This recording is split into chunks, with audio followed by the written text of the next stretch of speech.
As a result of the vast range of interests in controlling this place, no single party ruled over the entire oasis. The Sequoia Kingdom, slave traders, and even bigger bandit groups of the Bloodstained Lands had their own parts to play. After many years, they'd reached a delicate balance of power. Located at the side of the lake was a big chaotic city that formed the core of Bluewater. This city had no walls, a result of all the power struggles that had unfolded in the past. It was ringed by camps both large and small, most foreign caravans setting up on the outskirts to conduct their business inside the city.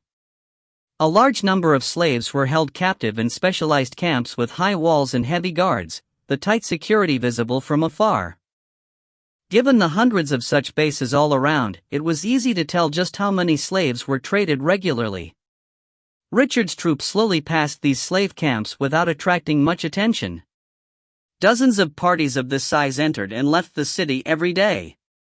If you find any errors, ads pop up, ads redirect, broken links, non-standard content, etc., please let us know. Report chapter so we can fix it as soon as possible. Volume 3. Book 2, Chapter 83. Tyrant. Richard had done his homework on Bluewater before arriving. He pitched camp on the outskirts of the city, instructing his subordinates to guard the camp before bringing a handful of men into the city. He was planning to sell a few more of his runes here, in exchange for the materials he needed. He also planned to start building his personal army further. His strength was pretty evident by now. He could easily take down a 100-man bandit group if he wanted to, but he had his eyes on greater things. It was already night when they entered the city. Richard booked the best rooms and the most renowned in here, getting some dinner before he brought his men out to dig for information at a rather established bar. It was still a little too early for the bar to be crowded.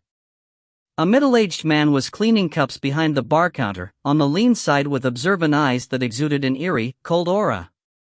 Richard scanned through everyone present upon entering, getting a rough idea of their powers and abilities.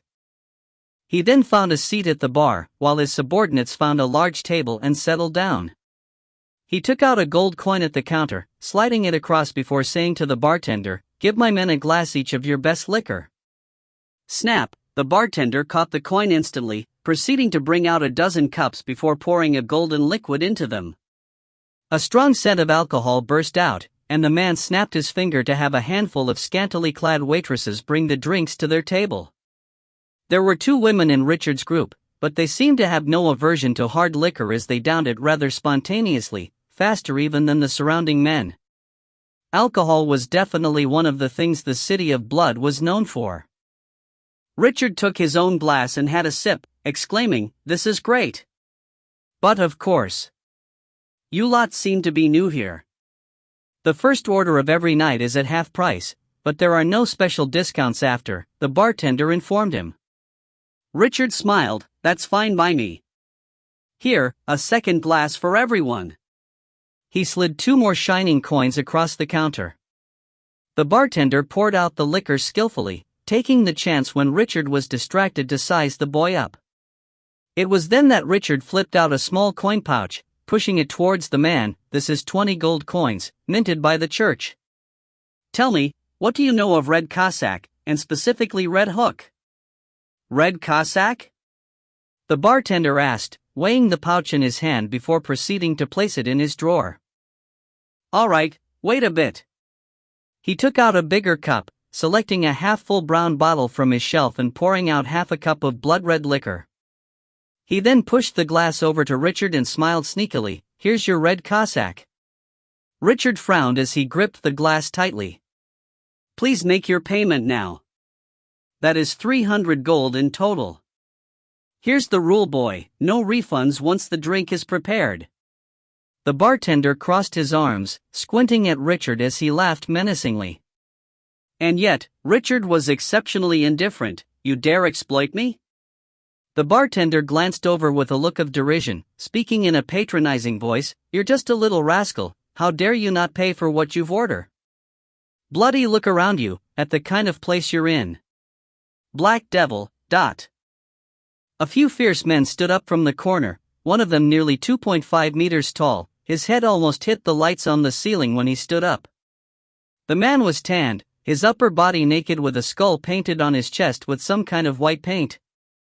Richard could feel some unusual energy radiating from the skull. It seemed like some tribal totem. This man was a level 10 warrior, and his physique made it obvious that he clearly had some other unique abilities as well. The group walked over to the counter, and the bartender pointed coldly at Richard. This rascal refuses to follow the rules. He actually wanted to buy information from me. He's also pretty rich. The tan man nodded his head as he cracked his fingers loudly. Leave all your money, you bastard, and your right hand too. And take your men and piss off. I'll make sure you leave all your limbs behind if you dare refuse.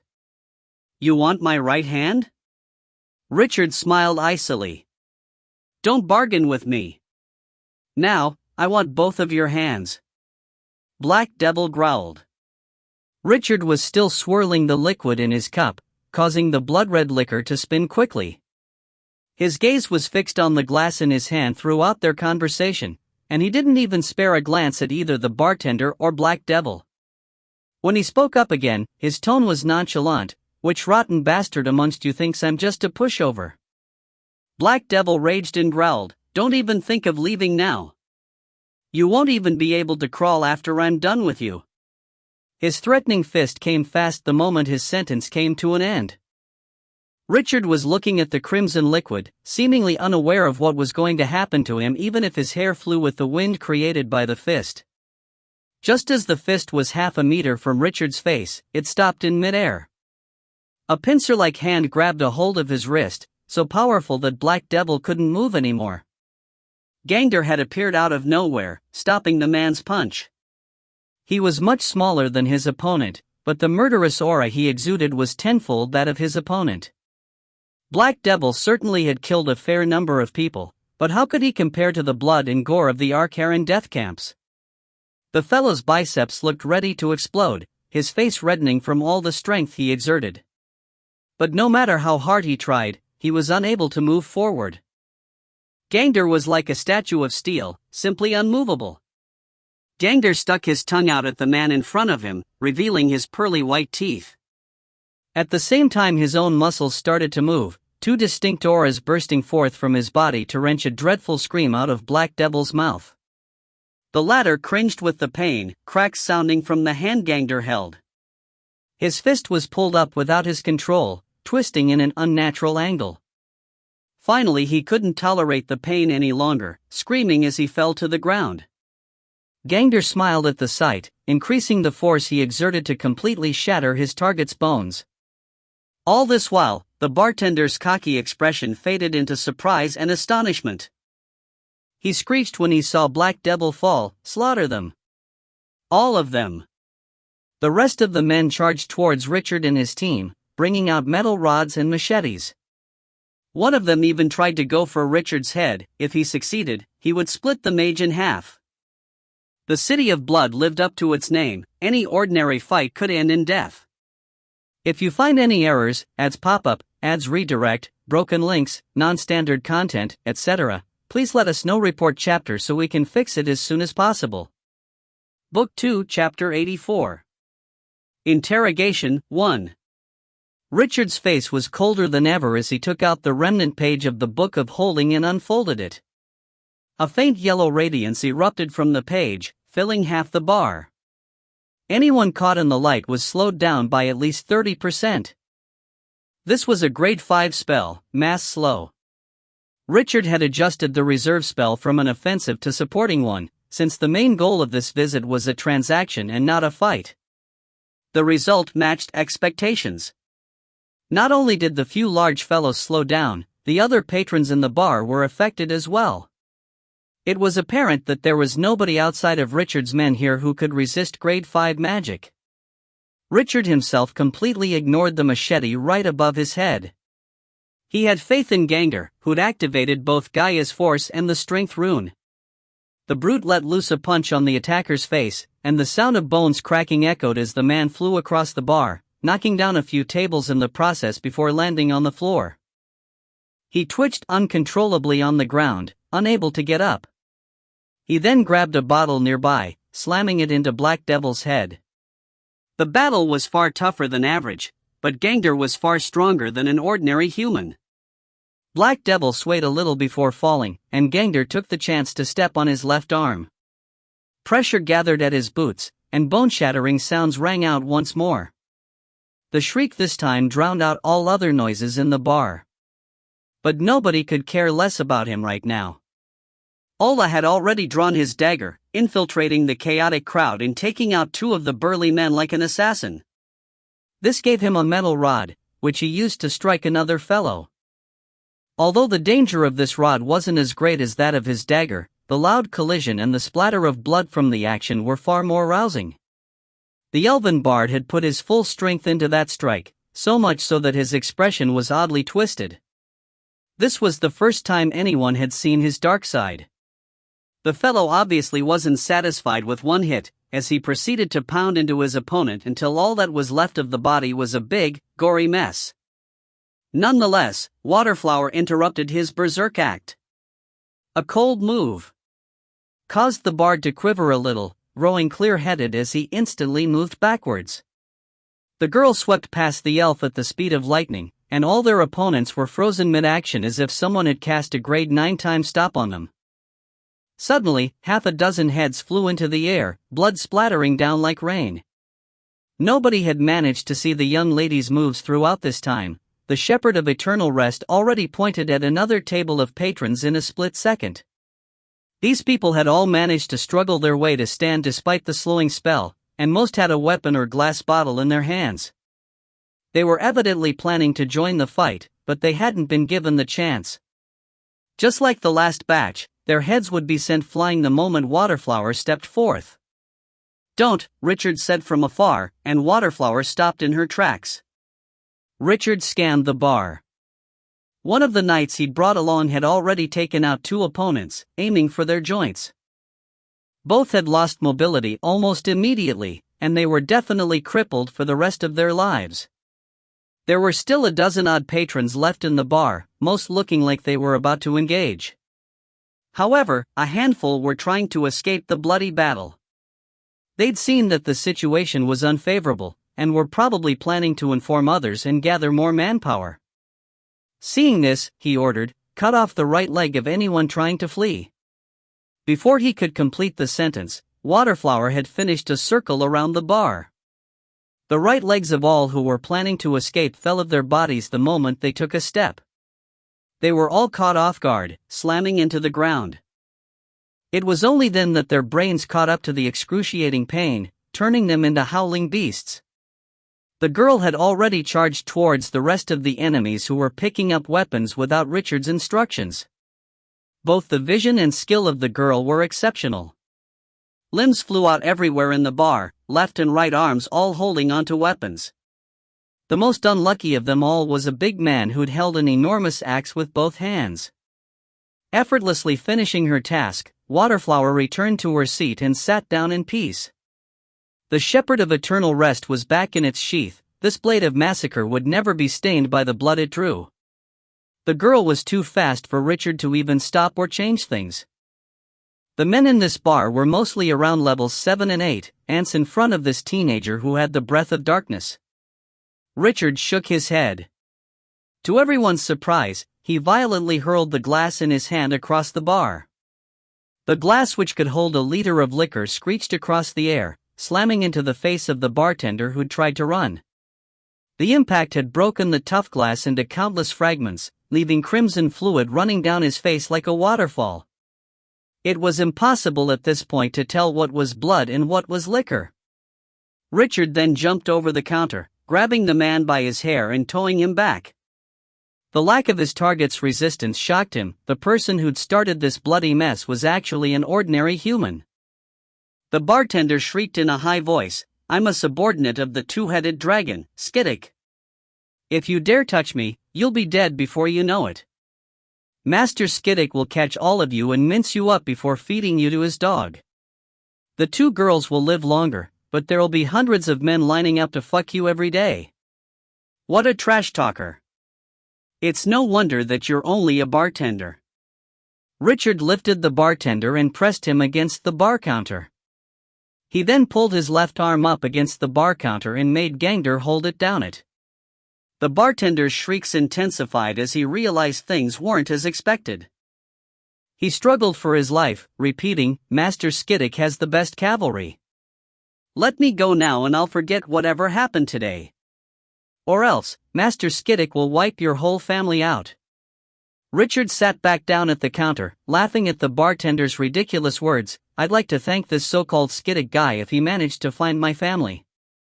Now, tell me everything you know about Red Cassack. Be detailed, and don't you dare lie." The fight in the bar has died down, leaving a mountain of corpses and casualties in its wake. A river of blood flowed out, with only a few left standing. Most of them were the waitresses, and others who were smart enough to respond correctly. They'd been fast to abandon their weapons, squatting down without trying to run. That was the only reason Waterflower's blade did not strike them. Richard did not make any threats, but the pressure on that left hand served as enough of a deterrent. The bartender finally trembled, struggling to make his last warning, "Master Skiddick will never let you off. I think it's better to worry about your own fingers first." Richard snapped his fingers. "Ola. If you find any errors, ads pop up, ads redirect, broken links, non-standard content, etc., please let us know. Report chapter so we can fix it as soon as possible." Book 2, Chapter 85. Interrogation. "Hold on, Master." The elven bard drew his dagger, suddenly lifting a waitress up by her long hair. He lightly slapped her smudged face with the flat side of his blade, and just as she forced a smile he abruptly cut her hands off. The woman screeched in pain, and even Richard was rather distressed by this action. "What are you doing?" he questioned in a threatening tone. "You need to cut this man's fingers, not her hands." The elven bard kept the woman suspended by her hair, turning her to face Richard. He shook her twice, causing an exquisite small scroll to fall out from her clothes. He grabbed it just before it fell into the puddle of blood on the ground, hurling it towards Richard's. Richard realized the moment he pulled the scroll open that it would send out an alarm when torn apart. This was a little trick of the higher classes, somewhat like a magical toy. It was rather effective in this case, however. He would never have expected a random waitress to have it on hand. She was beyond what she seemed. "Master, this woman was trying to give you away. If those who try to flee deserve to have their legs cut off, then those who try to spread information deserve to lose their hands," Ola said with resolution. "Put her aside for now," Richard replied coldly. "Come here and do your job." The bard was intelligent, and the slave contract ensured his loyalty. He was just growing more and more unlikable as his true nature revealed itself, but he was still someone who couldn't be let go. Ola wiped his dagger clean, glancing at the bartender indifferently before asking, "Should I take my time, Master, or should I finish it fast?" "I want you to make him spill." Gangder had already replaced Richard to hold the bartender down, so he took his time to look through the bar's shelf and pick something good for himself. He poured himself a fair bit of alcohol before leaning against the counter, waiting for a result.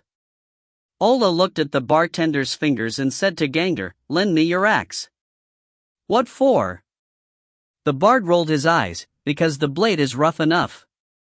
Gangder was delighted by the answer, passing the axe over. "Careful with it, it's heavy." The elf snorted, grabbing the axe rather effortlessly. Bard though he may be, he was still level 9. He may not be able to use the axe in battle, but lifting it was no big deal. However, he soon realized that lifting and using the axe were two different matters. Cutting off one of the bartender's fingers would prove to be a huge challenge. He needed to torture the fellow slowly, slicing his fingers up instead of chopping them all off at the same time. Thus, it was only expected for him to miss with his first strike. The axe landed slightly off target, and had little strength behind it. Nevertheless, the weight of the axe alone crushed the first joint of the fellow's finger into a bloody mess. The bartender cried aloud, the pain so excruciating that his scream escaped Gangder's hand on his mouth. The elf's forehead was beading with sweat, and he looked rather tired as he tried to use the axe again. He shouted unhappily, "Shut your trap. I can still cut this finger 3 more times, leave whatever you have to say until after I'm done." Nobody cares right now. I yield. I yield. I'll tell you everything. The bartender gave in under the pain and pressure. He just recognized the truth. These people before him definitely did not pale in front of Skidik or Red Cossack in terms of their cruelty. Knowing that the axe in the elf's hands might fall again anytime soon, he spilled everything he knew. Red Cossack was a well-known slave trade group in this city of blood, so they naturally had slave camps in Bluewater. There were many camps spread out, and they could handle 30,000 slaves at once. Normally, they detained several thousands of slaves there. The place had a team of 300 guards to guard these slaves, true elites unlike Red Hook's knights. Even so, this wasn't Red Cossack's base, that was at Moon Bay, over 100 kilometers away. As for Skidik, he was considered a significant force in Bluewater Oasis. He had a force of 200 cavalry and 400 infantry, tasked with maintaining law and order in Bluewater alongside 5 other factions. The 6 organizations were mostly just mercenary groups that moonlighted as bandits. They were considered a single party, having 2 votes total in the Bluewater Council.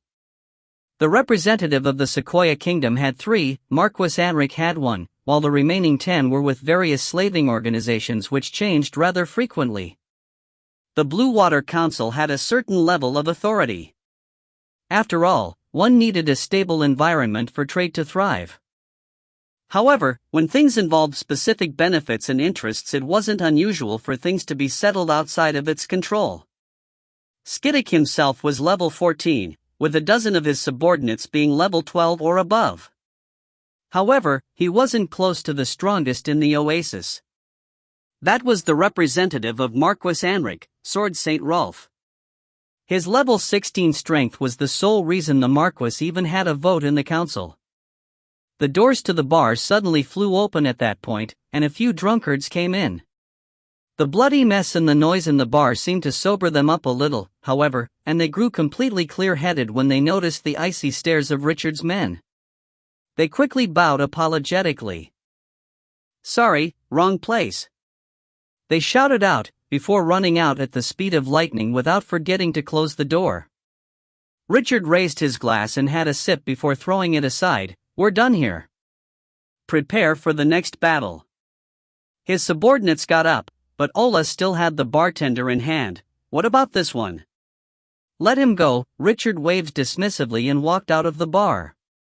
The bartender hit the floor the moment the elf released him, looking like he would faint at any moment. However, there was a fiery hatred in his eyes as he watched Richard exit. Almost everyone followed after Richard, even Flozen, who hadn't made a move till then. However, he felt rather strange, as if something was missing or wrong. It was then that it dawned on him that the beautiful, diabolical elf wasn't there.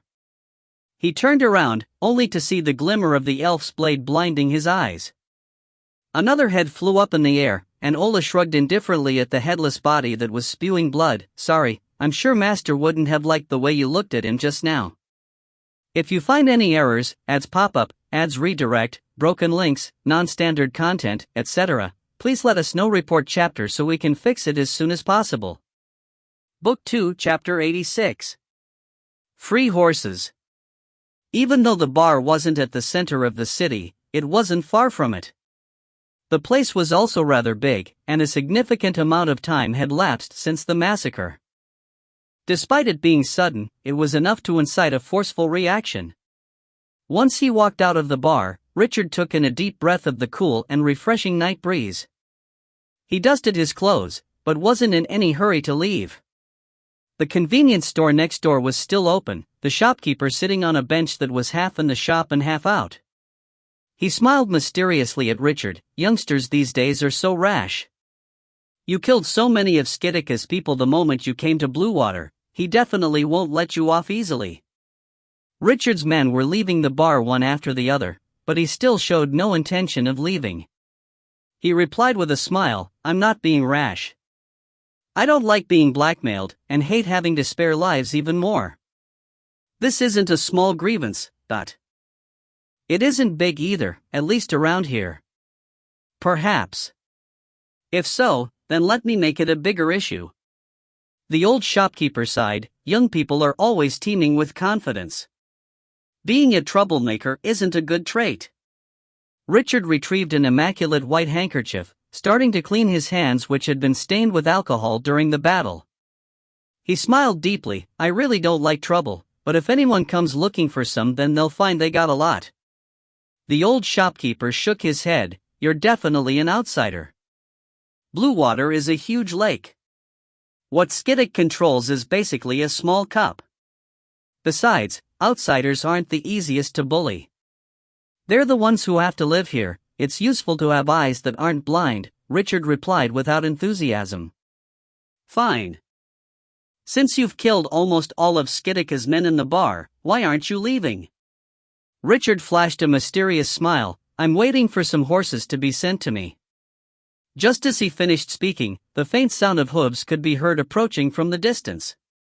A cavalry troop turned a corner just 100 meters away, heading rapidly for the bar. There were more than 20 of them, their horses swift and forceful. It was evident that they had great control, even though the streets were bustling with life in the night, they managed to avoid hurting anyone. They had excellent horsemanship, and they also exercised restraint. There were many different powers in Blue Water Oasis. Outside of the slave traders, there weren't many big groups. The slave traders themselves were split into 4, and it was likely because of the abundance of other influences that these knights were acting so cautiously.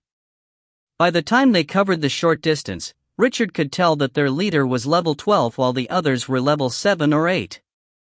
This fellow had to be one of Skidica's leading subordinates who happened to be nearby, rushing over immediately when he heard of the attack. Richard was unperturbed, stowing the handkerchief away, here they are. The knight spotted Richard's group from tens of meters away, egging his horse on as he sped towards them. The party was quite eye-catching in the Bloodstained Lands, a freely roaming purebred elf would attract attention no matter where they were. The mostly elven Ola didn't look much different under the moonlight. Who dares stir up trouble in the two-headed dragon's bar? The knight roared loudly from afar. 6 idle people immediately raised their hands in response, pointing to Richard at the same time. He thus charged forth without hesitation, twirling his morning star to a terrifying tune. Richard started chanting a spell, but the speed at which the knights were sprinting left him with only 2 minutes to cast it. Just as the knights were about 20 meters away, Waterflower stepped forward. Her eyes were glowing with a faint radiance, her short hair flying about wildly. She suddenly howled like a wolf. The horses on the front line were immediately shocked, unintentionally flinging their riders off and sending them careening towards the ground. They seemed to lose all sanity, flailing, kicking, and biting aimlessly as they rushed around like they were blind. Their sole intention was to find an escape route, to get as far away from that young girl as possible. As far as they were aware, it wasn't a beautiful young lady in front of them but instead a powerful demonic wolf that could tear them to shreds at any time. The leader's horse was the same as the rest, but he was clearly more skilled than his subordinates. He clamped down with his thighs, ensuring that he wasn't flung off his mount. However, the sudden loss of balance left his morning star flying out of his hand, leaving a gaping hole in a nearby building. Even though he managed to control his horse, the soldiers behind him could not react fast enough. They continued charging forward at full speed, crashing into the berserk horses in front of them. It was a complete disaster. The leader eventually succumbed to his fate as well. No matter how good he was at controlling his horse, 2 people had crashed into him. His control didn't exceed the fear its companions were radiating, and it eventually tumbled to the ground. In the midst of all this chaos, Richard finally completed his spell. It was another mass slow, shrouding the majority of the knights and 3 of those who provided directions. Gangder, Waterflower, and 2 other members of the party rushed out immediately, 3 arrows flying past from behind them to hit 3 of the opponents and causing them to collapse. The leader struggled to get up from the ground, one of his legs trapped under the mess of fallen horses. He suddenly saw Gangder flying towards him with axe in hand, slashing swiftly and maliciously. He gasped in horror, but was too slow to dodge the attack. His only option was to try and use the chain of another Morningstar to try and block the attack. A malicious shadow flashed across Gangder's face, and pale yellow light radiated from his body. The eruption rune lit up from under his shirt, the strength amplification alongside Gaia's force causing the huge axe to generate a strong wind like a drizzle transforming into a thunderstorm.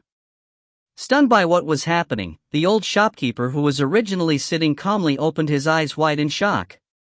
The strength of the brute's axe was unrivaled, mercilessly cutting through the chain. It then cut into the knight's suit of armor, eventually taking off his head.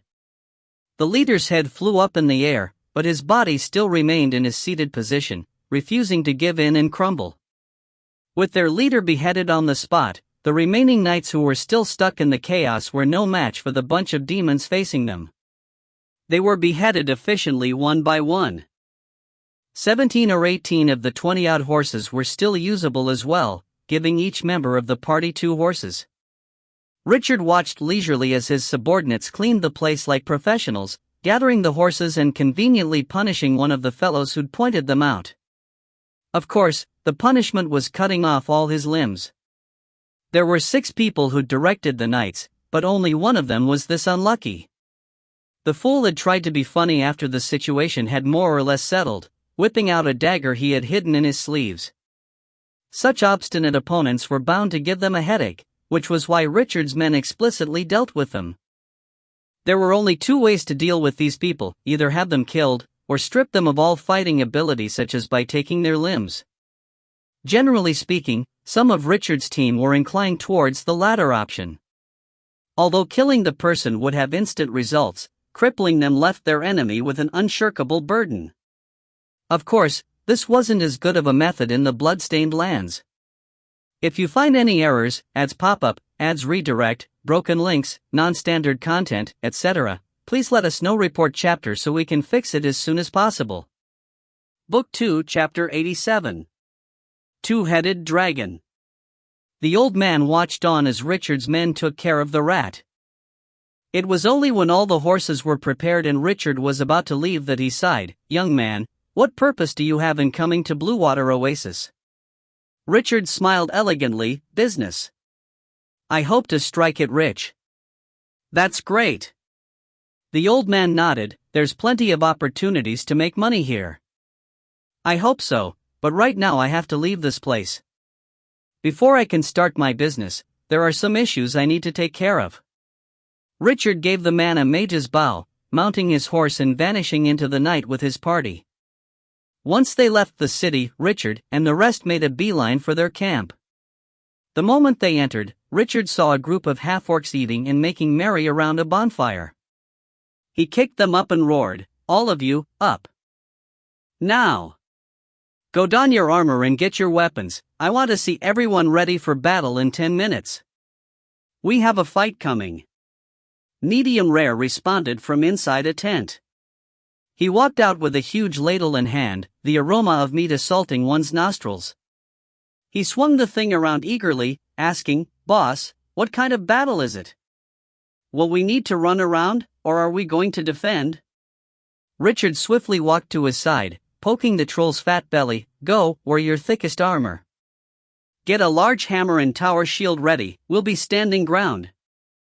A look of delight flooded the troll's face, and he beat his chest hard. "Don't worry, boss. I'll smash them like patties." He hated fights that needed him to move. His armor weighed a few hundred kilograms, and even with his strength that was enough to compromise his speed. On the other hand, when he was just standing ground, the combination of his heavy armor, buffing magic, and war songs was enough to break formations entirely by himself. "Prepare yourselves, we'll be facing a cavalry troop.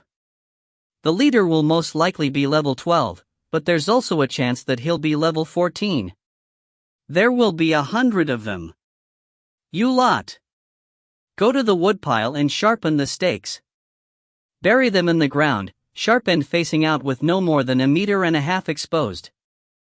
I want a stake every 5 meters." Richard walked through the entire camp, rallying the troops one by one. He also gave them instructions and orders. The camp entered a frenzy, but in the short period of time a couple hundred stakes had been placed all over the side of the camp that faced the city. These stakes were designed to hold off cavalry. Richard's soldiers were quite experienced, so they hadn't sat down doing nothing when they got to camp. They organized troops to go into the nearby forests, gathering wood to bring it back to camp. A small portion was to be used as fuel, while the rest was cut up and placed to make a fence at some point. There wasn't enough time to do that anymore, so they instead used them as a line of obstacles. The stakes weren't everywhere. Even a soldier with mediocre skill could maneuver his horse past them without getting hurt, but if he tried to rely on the speed of his horse to try and ram through the stakes, it would be impossible. Richard had 10 knights, all level 10. These fellows were the real deal, able to fight both on foot and on horseback. Although there were only 10 of them, they were formidable. They were divided into 2 groups to guard opposite sides of the camp, with a wind wolf in each. The remaining wind wolves were dispatched alongside the half-orc warriors, every team consisting of 5 orcs and 1 wolf. The orcs were to follow the wind wolf and attack the designated target. This allowed Richard to minimize the number of direct orders he gave out, only needing to control the wind wolves with his mind. A short while later, the ground started to tremble as neighs and war cries rang out from the direction of the city. The camps within a kilometer were alerted, their guards quickly clutching their weapons as they nervously stared in the direction of the city. A few of the clever ones lit torches under their banners, preventing any friendly fire under the dark night sky. The stronger camps weren't nervous, but they strengthened their guard anyway. A fierce cavalry rushed out of the city, following the trail left behind by Richard's group as they hurried towards the camp. There were obviously a few good scouts in their midst. There were more than 80 soldiers in the troop. Their leader was tall and strong, riding a black warhorse that looked to have demonic heritage.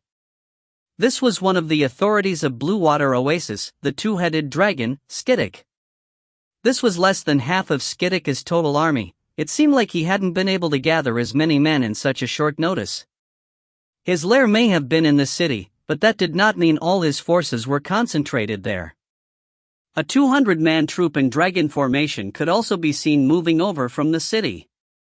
This was Skiddick's infantry, but given the several kilometers of distance of the camp from the city, the battle would likely have ended before they even got here. This was exactly what Richard wanted, eroding his opponent's power over several waves of battle. He knew that it would be difficult to gather a full army in such short notice. Richard did not have the lights in the camp put out. Even if vision wasn't ideal, the oncoming army could easily see the stakes that had been prepared for them. Although the core of his own party wasn't afraid of a battle in the night, a large number of the human and orc warriors did not have this capability. Richard didn't hope for these stakes to cause much damage, only having them placed to stop the enemy from charging them down. Seeing the obstacles at the front of the camp and having learnt a lesson from the team that got destroyed at the bar, Skiddick was in no hurry for his soldiers to rush forward. He instead reined his horse in, stopping in front of the stakes and raising his right hand. His troops started adjusting formation, coming up to a neat horizontal line behind him. Skiddick cast a gloomy glare at Richard, who was at the center of the field, crying out coldly, "Kid, tell me where you're from. If your father is rich enough, you can surrender without any resistance. I'll only chop off an arm and a leg and let your father ransom you back." Richard laughed, pointing at Skiddick's face with contempt. "You're a nobody, why would I be afraid of you? Forget my family, look at my age and status as a mage. Use your brain, do you think my teacher will forgive you if you mess with me? Don't assume the bloodstained lands are any big deal." The man's expression warped. Richard was not wrong. Any mage capable of casting grade 5 spells at such an age would be a notable force in any large empire. Richard's teacher had to be a grand mage at minimum, and could very well be a key person in the mainland. This troop seemed unusually strong as well.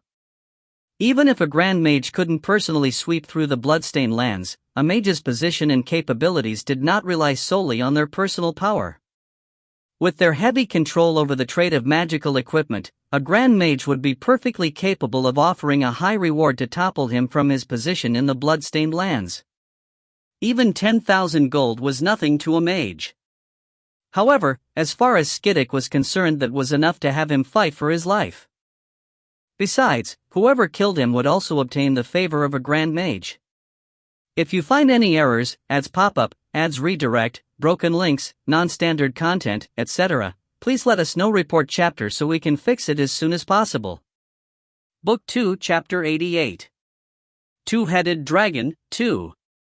Skidika's complexion changed, and some turmoil broke out amongst his troops as well. Bluewater wasn't too far away from human kingdoms, which was why there was a representative from the Sequoia Kingdom and Marquis Anric here. Nobody would be willing to provoke a grand mage without reason, that almost always ended with death. Just as Skidik started to hesitate, Richard made his own offer. Afraid, are we? Then leave your hands and all your horses and scram, Skidika's expression fluctuated several times, before he ended up with a sardonic smile. You're just a child, but you dare threaten me? I don't care who your teacher is, I'm killing you today. Once you die, you don't need to worry about how big the bloodstained lands are. Kill him. The soldiers at the wings charged out with Skidika's bellow, 20 on each side rushing for Richard's own wings. Skidik led the remaining 40 through the obstacles at moderate speed, before dashing towards them. Skidik was an axeman as well. His jet-black weapon was enormous, shining with light as he brandished it. Evidently, it was a piece of powerful magic equipment. He rode straight for Richard. Waterflower appeared behind Richard once more, letting out another wolf-like howl. Dozens of the war horses behind Skidik were startled, leaving more than half the riders thrown off. However, all 5 of the level 12 captains managed to keep their horses in control, and Skidika's own horse wasn't affected by the girl at all. He pressed on, dashing straight towards Richard. Medium Rare roared as he charged out from the side, ramming straight into an incoming horse. He actually sent both the horse and its rider flying, following which he smashed his heavy hammer into another nearby, causing its entire chest to nearly cave in. The horse let out a long and painful neigh before plunging headfirst to the ground. With it battered and hurt, the captain riding it had to leap off as quickly as he could, nearly falling in the process. Dressed in his heavy armor, the troll roared thunderously. Although the hammers in his hands seemed to be swung chaotically, every strike was actually calculated.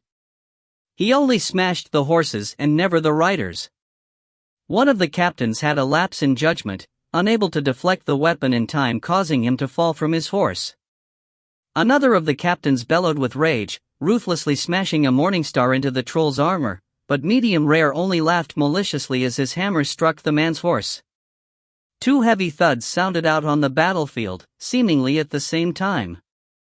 These strikes could not be ignored, even by the troll with all his armor. Medium Rare roared in anguish as he staggered back a few steps, but on the other side the warhorse buckled in the face of the blow, flinging its rider far into the distance. The captain fell to the ground with a loud thud, too extended in his attack to protect himself.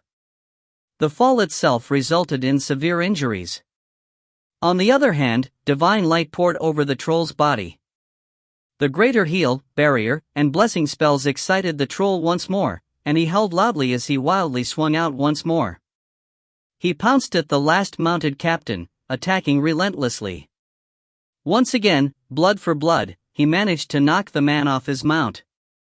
While a few of the captains who'd fallen off their horses were still groaning in pain, another greater heal landed on the troll's body, making him lively and vigorous once more. In an instant he'd forced all the captains off their mounts. Although these level 12 leaders were comparable to Richard's knights, they were all suited in heavy armor for mounted battle. Once they fell, their might dropped with them. When he'd first entered this plane, Medium Rare was already capable of fighting knights.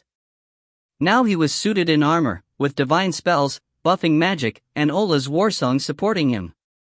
Any of the captains who attempted to fight the troll would be smashed in an instant, sent flying. At the front lines, Skidika's axe didn't even graze the top of Richard's head before it was blocked midair by the shaft of another. The collision was fierce. Both these warriors focused on strength. One was high-leveled and had the support of a magical horse, while the other was born with innate strength, Gaia's force, and an eruption rune. The fight was surprisingly even. Skidika's magic horse was stopped in its charge, whinnying with all its might as it staggered backwards. Its hind legs went weak before it fell to the ground. Gangder didn't have it easy either. He spewed a mouthful of blood, flying backwards and falling down hard. Although their powers were evenly matched, the weapons definitely were not. A gaping crack was formed in Gangder's axe, and it most definitely would break with just one more clash. Skiddick laughed like a maniac, a stream of blood flowing from his mouth as he waved his axe once more.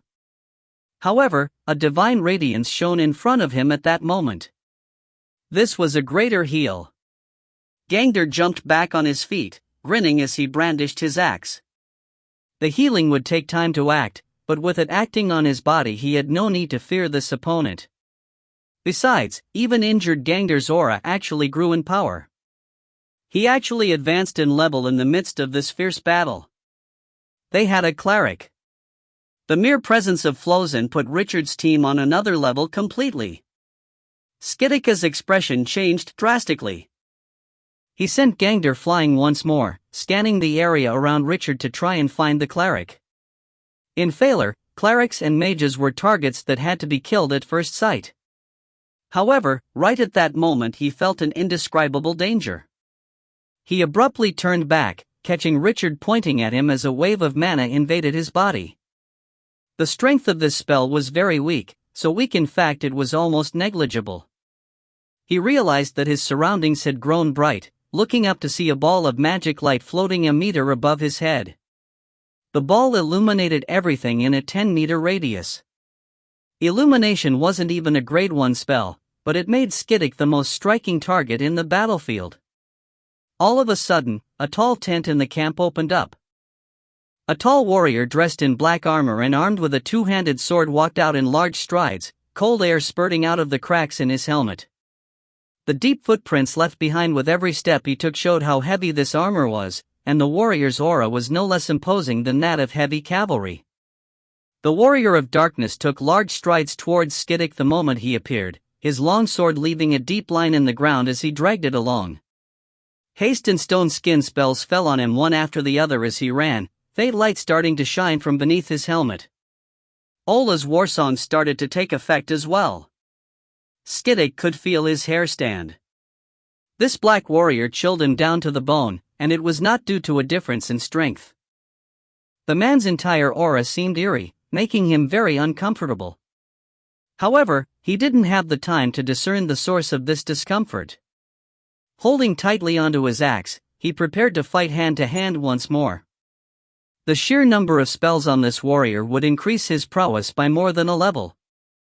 If you find any errors, ads pop-up, ads redirect, broken links, non-standard content, etc., please let us know. Report chapter so we can fix it as soon as possible.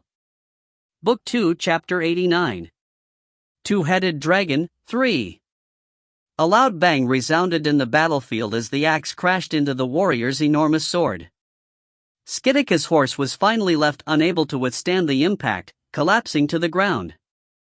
The man immediately jumped off, wielding his enormous axe as he fought the warrior of darkness. The warrior was strong, but he wasn't very agile. Skiddick managed to retain the absolute advantage, but then Gangder started to attack him from behind as well. He was locked into a struggle with the two, but Richard's knights joined in as well.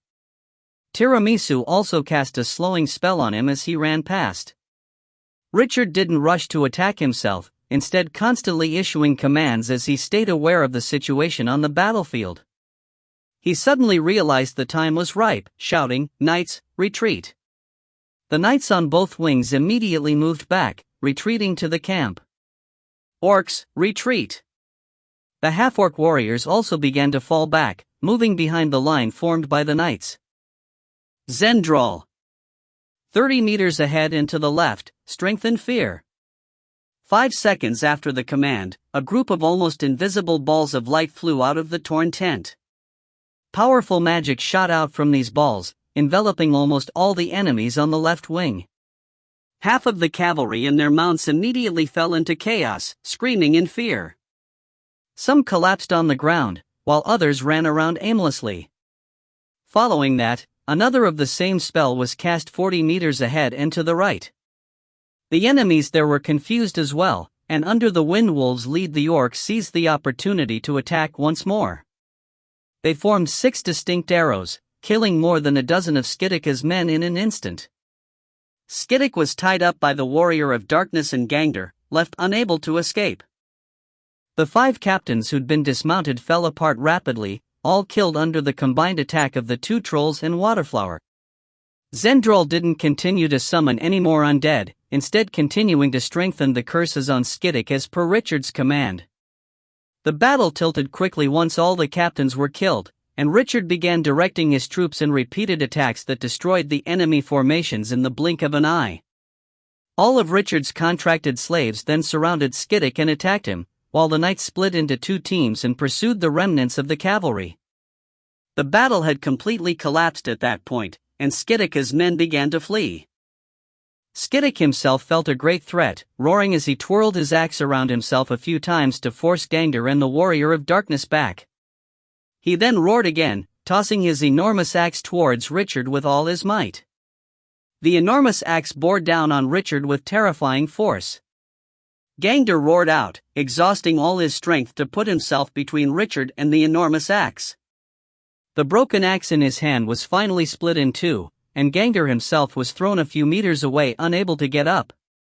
Fortunately, this left the axe spinning in another direction, cutting 2 orc warriors in half before it buried itself into the ground. Even after all this, the handle of the axe continued to vibrate. Richard's body was shining with magic light. 3 defensive spells, Barrier, Range Shield, and Nullify damage, were impacted by the shockwaves, and Richard himself was pushed a few meters back. However, the spells would have made it quite difficult for Skidik to kill him even without Gangder's desperate defense. Skidik immediately fled towards the city the moment he threw out his axe. However, the darkness parted to reveal an ethereal waterflower behind him. The Shepherd of Eternal Rest flashed past his body, and the girl stopped pursuing. Breath of Darkness. The most powerful ability of Waterflower's rune set had been put on display. Skidik sprinted a few more meters, but the back of his armor suddenly split open to let loose a rain of blood. He struggled 2 more steps forward, but eventually collapsed. With their leader down, the rest of the cavalry had no more will to fight. A small number of them fled, while dozens surrendered. Richard walked over to the enormous magic axe that was still stuck in the ground, gently stroking the handle. His hands seemed stable, but in fact his fingertips were trembling ever so slightly. The power behind this axe was enormous. If not for his defenses, a direct strike from it would definitely have killed him. Flozen would not be able to save him, she would only learn to revive others at level 18. Besides, the side effects of revival were as great as its use. Of course, the tight protection he had meant it was quite unlikely for him to be struck. But seeing the handle of this mighty axe fly towards him, he'd felt another brush with death. His heart had shuddered for a moment, but there was an unusual hint of excitement in there as well. This dance with death seemed to be inspiring another rune series. Richard himself felt like he was a bit of an extreme lunatic. Good work tonight, this is the first time we won with you only commanding. It seems like Norland won't just have a new runemaster when we return, but a talented commander as well. Flosan's voice sounded from behind him. Richard smiled awkwardly, clenching his fist to relax the fingers that were stiff from nervousness. He lowered his voice, I was almost killed. What's so good about that? Ha ha. Flosan laughed, you're a mage of the deep blue. What do you mean? Richard did not understand. If you were in Norland, many people would realize you were trained in the deep blue the moment you joined the battle. Richard was very puzzled. How? I didn't use any special magic just now. The deep blue has some unique spells, sure, but most are master's creations and are at the legendary realm. They're impossible for me to learn. Flosan shook her head, I'm not referring to any special spell. It's the style of your fights. Mages of the deep blue are all strong physically, and also put great focus on self-protection. They're much better at staying alive. Most mages in Norland were protected by reliable knights. At a critical moment, the knights would instinctively act the same as Gangdar had, using themselves as shields. Thus, many mages focused purely on the pursuit of the ultimate offense, not putting too much thought into defending themselves. On the battlefield, a mage wouldn't last long if all their defenders were taken out anyway. Richard was startled slightly, as he hadn't thought of that point. The moment the battle began, he'd taken the chance to channel every protective spell he could onto himself as he gave out his commands. If not for the increase in danger that would arise from reduced mobility, he would have cast Stone Skin as well. Thinking over his experience from multiple battles, Richard was convinced by the Deep Blue's definition of a strong mage: the greatest deterrence a mage can pose is being able to stay alive and conserve mana on the battlefield. Go, save them. Richard gave Flozen a pat on her back. Remember to keep half your mana in reserve. If you find any errors, ads pop up, ads redirect, broken links, non-standard content, etc., please let us know. Report chapter so we can fix it as soon as possible. Book 2, Chapter 90. Cruelty. Almost half of Skidika's army had yet to show up, but news of his death had been spread by the soldiers who managed to escape. The dragon formation that had been making its way over from the city could be seen turning back, indicating that the rest of the soldiers were unlikely to continue their attack. After all, 80 of Skidika's strongest soldiers, all personally under his command, had been almost completely wiped out. If they attacked now, the remaining captains and the less than 100 cavalry would all face the same fate. Richard started moving all around the camp, barking out orders: clean up the war zone. Heal the wounded and gather the captives. Take the corpses away, gather the horses. Everything went quite smoothly, and the aftermath of the battle was taken note of. There were 16 captives and more than 50 intact horses. 11 enemies had escaped, while almost 60 had died. Richard himself had lost 3 foot soldiers and 5 half-orcs. Roughly a dozen more were injured, but Flozen could fix anything outside of death and broken limbs. They would soon be brought back to full capacity. Richard's core party didn't participate in the cleanup. They took the time to rest and heal, recovering their abilities as soon as possible. Outside of a second attack from the city, they also had to be ready for any attacks from the surrounding camps. Everyone here was no saint, most looking to take advantage of the rest. It was just that Richard had won by a landslide, and the surrounding camps didn't know too much about him. They didn't know whether they would benefit much even if they won, and after seeing the battle they weren't sure they could. All the bodies have been searched, my lord. How do you want us to deal with them? A foot soldier came to ask for instructions. Richard muttered to himself for a while before saying, stake the ordinary soldiers and leave them propped up at the side of the camp. Send the bodies of the captains over to Zendral. As for Skidik. Zendral. Yes? The necromancer asked without lifting his head. He was busy retrieving the injured warrior of darkness. I have some plans for Skidika's corpse. Would leaving him on the stakes for a few days be a problem? Zendral was a little shocked, saying helplessly, if we make some preparations beforehand, he can be transformed into a skeleton knight. However, that will leave him 2 levels lower than a warrior of darkness. If I have his corpse now, I will be able to summon a warrior of darkness with his soul. To be honest, the expression and response seemed unlike that of a necromancer. Having seen the capabilities of the warriors of darkness, Richard didn't have any grand illusions of their powers. As such, seeing Zendral send his current one back to his summoning plane, he immediately said, you have 30 minutes to take care of Skidika's corpse, but I want his face to be preserved without damage.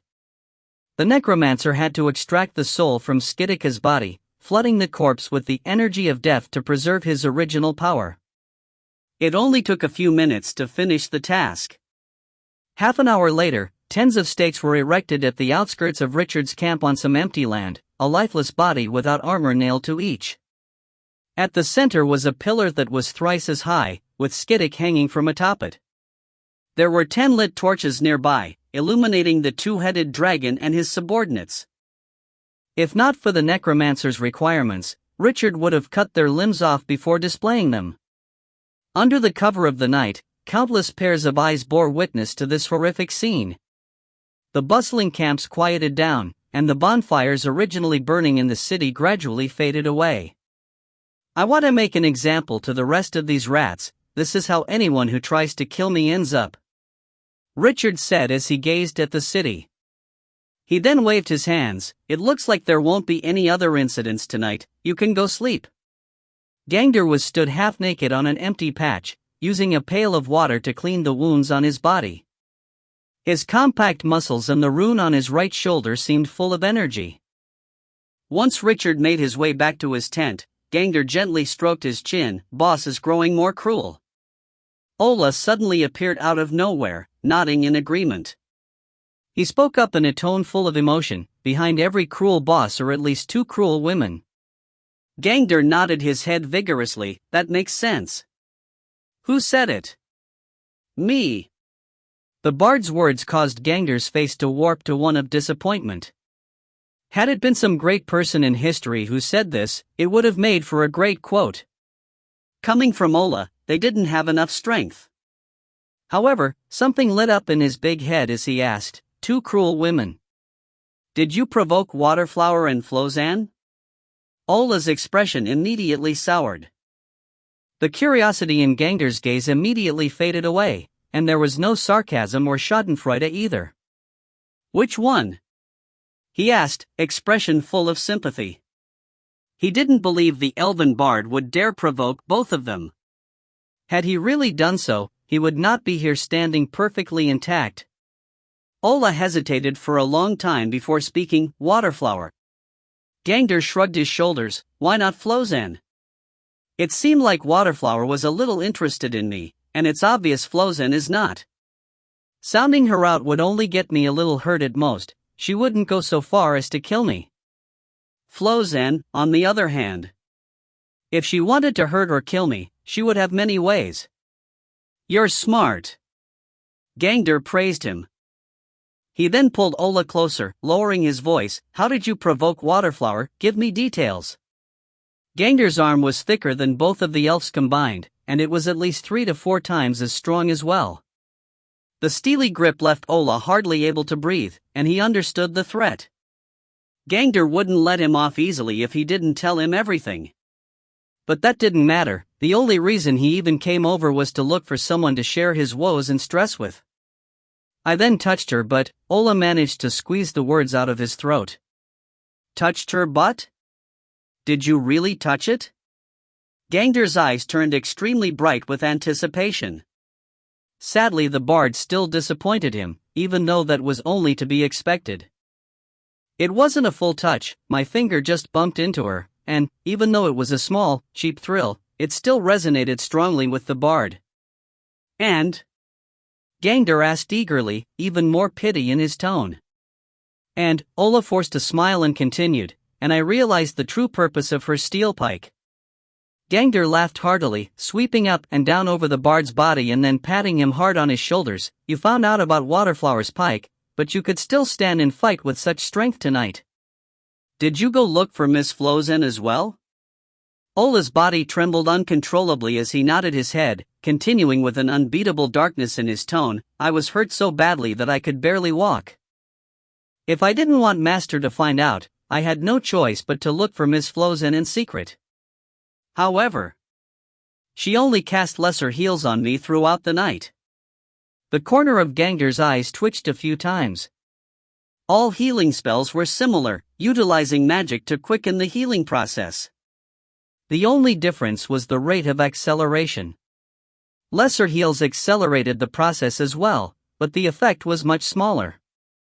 In a plane that advocated violence and war, being able to bear the pain of an injury was fundamental to every man. No warrior worth his salt cried out in pain during the healing process, just gritting their teeth and dealing with it.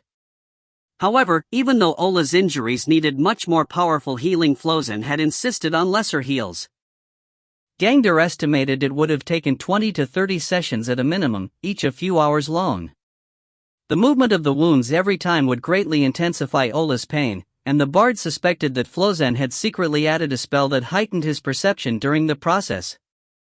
Ola had previously witnessed Richard in Flozan's process of interrogating criminals. He shivered as he recalled how Flozan maximized the pain as she treated the criminals with lesser heals. Gangder coughed once and patted Ola on the shoulders with sympathy. "You've been given a fright. It's not as simple as a fright. You don't understand the feeling." The bard suddenly grew agitated. All right. Looking at how pitiful you are, let me give you a word of advice. Waterflower is not as simple as she seems." "Waterflower?" Ola was startled. In his eyes, the girl had just used her strength by instinct.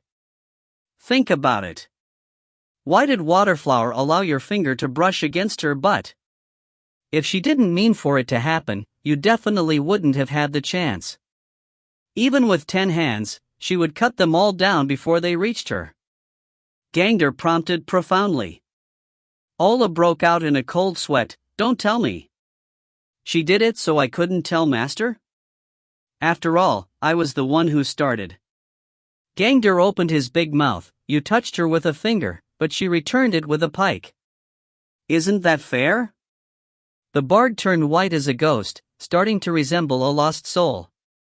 What kind of fairness was this? However, he felt powerless to complain. "You said it yourself. Behind every cruel boss are 2 women who are even crueler. If you find any errors, ads pop up, ads redirect, broken links, non-standard content, etc., please let us know. Report chapter so we can fix it as soon as possible." Book 2, Chapter 91. Business. The Bloodstained Lands followed a simple yet effective principle: one's wealth should not exceed their power. In simple terms, one needed the ability to protect themselves. They could only possess wealth and status proportional to their strength. Of course, this wasn't written down anywhere, but many years of unregulated conflict had made it a basic way of life. 2 desert lions at the top of the food chain were more likely to try and intimidate the other than fight, gauging the other's strength and limits before moving on to weaker prey. In most parts of the Bloodstained Lands, including Blue Water Oasis, the law of the jungle prevailed. Or at least, that's what Richard came to believe after an hour-long conversation with the old man from the store about the place. With the sun having dawned, the bloody events of the previous night and Skidika's fate became the talk of the city. The events may seem exhilarating at first, but to those who had lived on the edge for a long time, this was just like any other news. There were even some brazen people who approached Richard's camp, looking at the display of corpses. It spoke volumes about Richard's determination. Richard had entered the city in the early hours of the morning, bringing the same people as the last time. However, the bar was closed this morning and he was not here to drink. Seeing the shop opened and the elder sitting there with nothing to do, he went over and sat across him for a chat. His subordinates weren't courteous to Skidika's business. They smashed the bar door open, scaring the waitresses who'd been lucky enough to survive but had nowhere to go. They weren't there to slaughter, however, they just took the tables and alcohol out, seating themselves close enough to protect Richard. The ruckus of the previous night had clearly left a lasting impression. This street had tens of shops, all of various sizes. There were many other workers like this old man, just sitting at the entrance without any work. They rarely sought any customers. While they were stacked with items, most things were torn and tattered. It was obvious they were of little value. The old man's store, on the other hand, had proper stock. But that was what made its presence on this street right next to the bar seem strange and out of place. Only after the chat had Richard realized that the items in the shops were only for show. In fact, each shop had a power behind it, its type and size hinting at the real business. Hide shops represented Orcish slaves, while cloth shops were barbarian trades. The shops selling stone carvings traded in large numbers of desert people, while in addition to alcohol and women the bar took on bounties and had a mercenary business. If Richard saw someone unpleasant, he could have spent a sum of money to hire Skidika's troops to kill him in the middle of the streets. It wasn't wrong for Richard to buy information, just that he looked too young and delicate. He was a completely unfamiliar face, and didn't even look like a passerby from somewhere else in the bloodstained lands.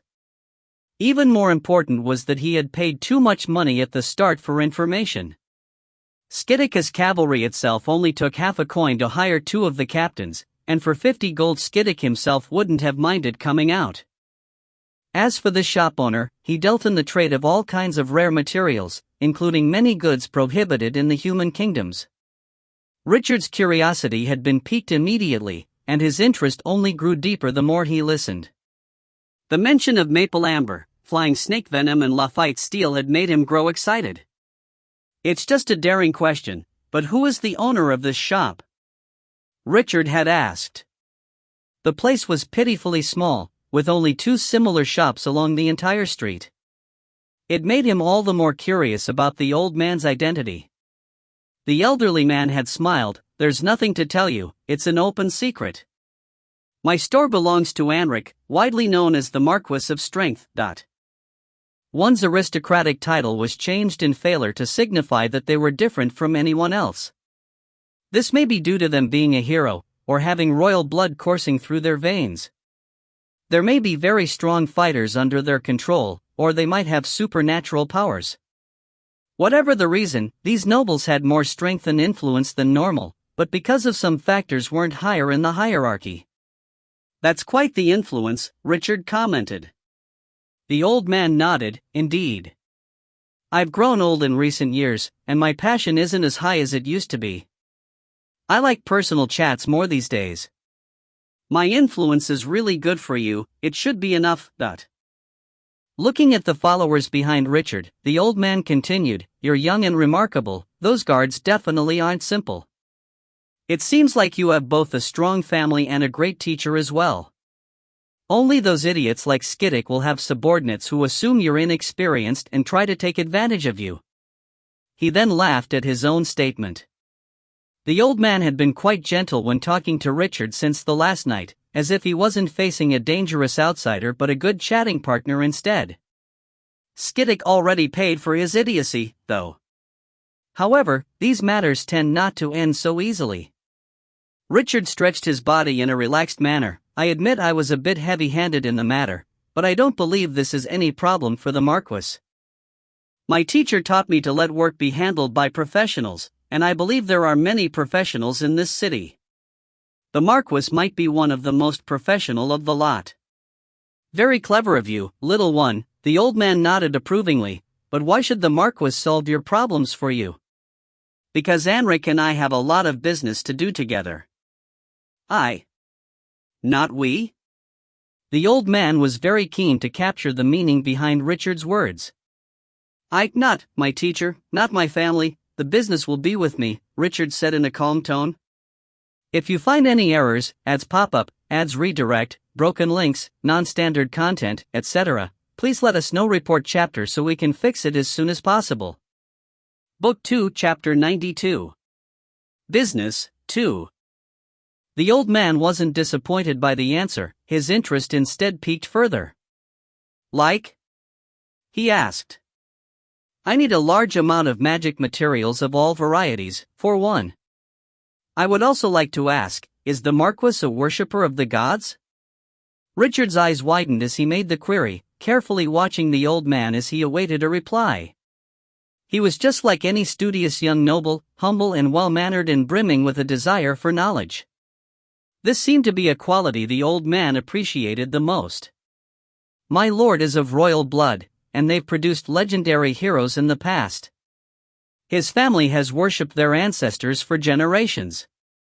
Ancestral worship wouldn't be a problem." Richard realized he was growing more and more fond of ancestral worship. "If the Marquis has no objections, I can sell you a batch of magic scrolls that mainly contains healing spells." Richard's voice was so low this time that only the old man could hear him.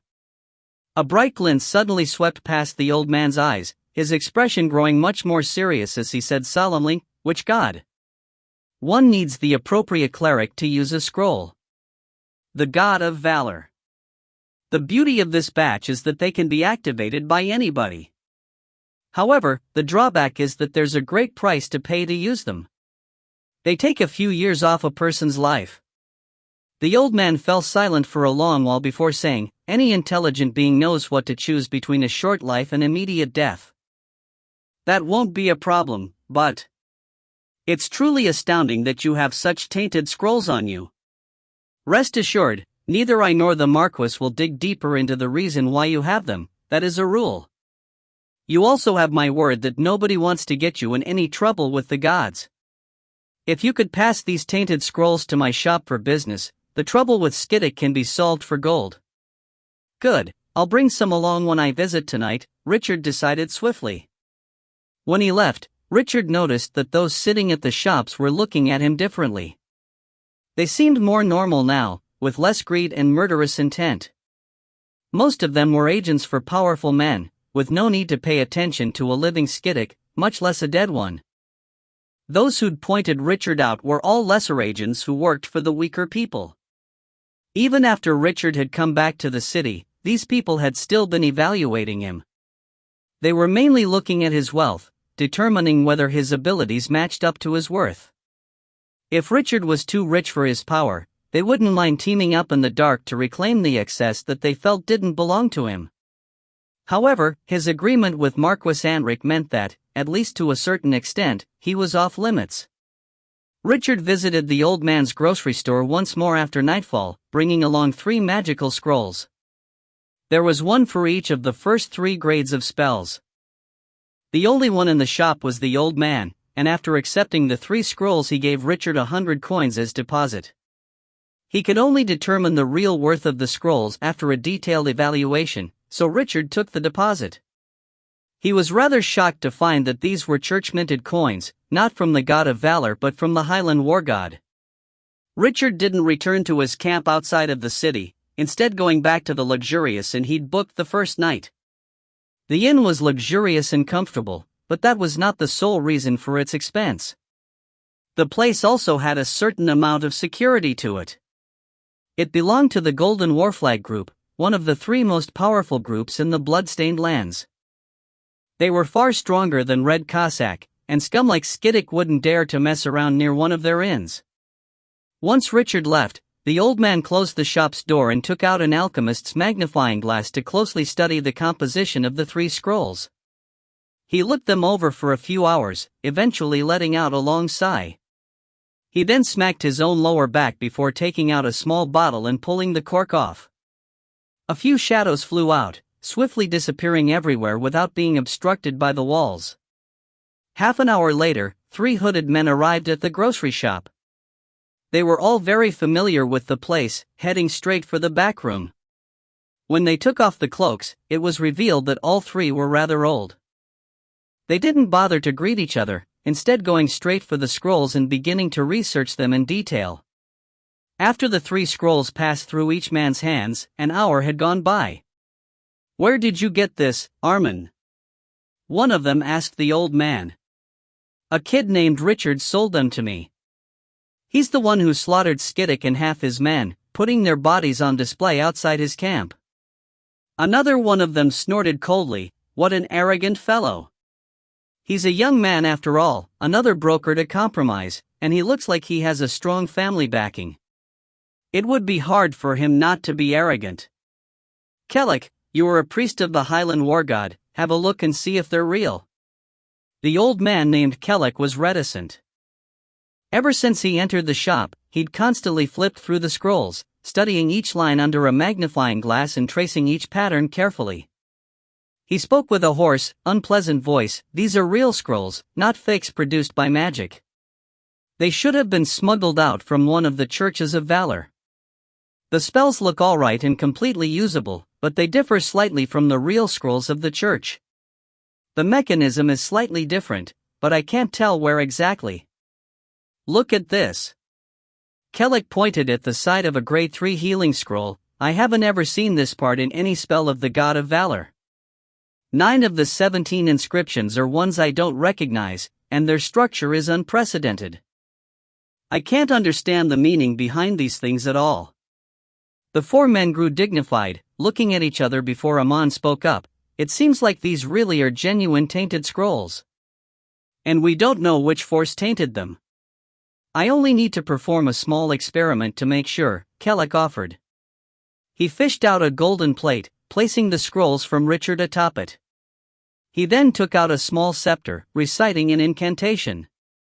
The crystal atop the scepter shot out a beam of red-hot light. The Grade 3 healing scroll immediately caught on fire, but most of the flames didn't escape the plate. Only a thread of orange-red with a faint column of gold slowly wisped out to a meter's height, making for an extremely eye-catching sight. If you find any errors, ads pop-up, ads redirect, broken links, non-standard content, etc., please let us know. Report chapter so we can fix it as soon as possible. Book 2, Chapter 93. Background. Kellic unfurled a scroll that he'd brought himself to reveal a series of names of deities. Every name corresponded to a strip of color, together forming a chart that transitioned from black to white. Chart in hand, the former cleric carefully compared the colors and names to the wisp of flame rising from the plate. The reddish-orange could be seen corresponding to the god of valor on the chart, but there was no name for the light gold apart from a neighboring strip of golden red. Once the scroll burned completely, Kellic let out a long breath and wiped the sweat off his forehead. He looked quite exhausted, exercising extreme caution as he stowed the scroll away before relief finally showed on his face. That small, exquisite scroll didn't have any special powers. Its only purpose was that the color chart listed every known deity on this plane. The strips of color had a trace of the deity's divine power sealed within, but when the scroll was rolled up, this presence would vanish without a trace. It was evident that this was a rare material. Be it in the human kingdoms or otherwise, any religious places would burn the possessor of such a scroll at the stake as per an oracle sent down by their god. Human kings or even popes of churches would be no exception, and if someone was powerful enough to ignore most powers, divine punishment or a deity's avatar would be sent to seek them out and kill them. This small scroll was known as the Book of the Gods, amongst the highest level of classified information of every church. It was a first-order taboo, to be found and destroyed no matter where it surfaced. Thankfully, the bloodstained lands had always been forsaken by the gods. The three other men watched as Kellic pondered over his results. Carefully sorting out his scroll, he finally spoke up. Indeed, most of this scroll came from the god of valor. If someone else was handed this scroll, they might not have noticed the anomaly within. However, there's a faint trace of another power nestled within Nyan's own. As for its nature, it's somewhere between Runai and Circes, the deities of time and space. Aman slowly spoke up. Doesn't that mean this trace of divine power doesn't belong to any true god of this plane? Is it a heretic god of another plane? Kellic shook his head in reply. That can't be. Since he can nestle his own divine power within Nyan's, it's clear that he's extremely familiar with the rules of this plane. Foreign gods would not be able to achieve this. This trace of divine power exceeds the threshold of a demigod, approaching that of a true deity. It's likely some unknown demigod of this plane is preparing to transcend. This batch of scrolls was tainted by a true cleric. It isn't a counterfeit. Silence pervaded the room for a moment, the atmosphere so heavy it grew nerve-wracking. The impending birth of a true god was incomparably significant to the entire plane. The people and interests involved could overthrow countries, kill entire peoples, or even tear lands apart. All four of these old men had their own identities and held uncommon power. However, in front of such an important matter, all of it seemed negligible, not worthy of mention at all. In front of a true god, the entirety of the bloodstained lands may as well be nothing. Forget characters like them who held limited power over some parts of it. Another of the old men gazed at Kellic, finally speaking up. This might be your chance, old friend. Kellic was preoccupied with something, but the words of this man caused his entire body to jolt. It was evident that the other man had expressed his own concerns. It took a while for him to speak up. I'm already very old. My body has been burned by divine power and is falling apart. Besides, this is merely a demigod. If I don't receive his genuine acceptance and blessings, it will be completely impossible for me to become a high priest. Aman sighed. You can't live much longer anyway.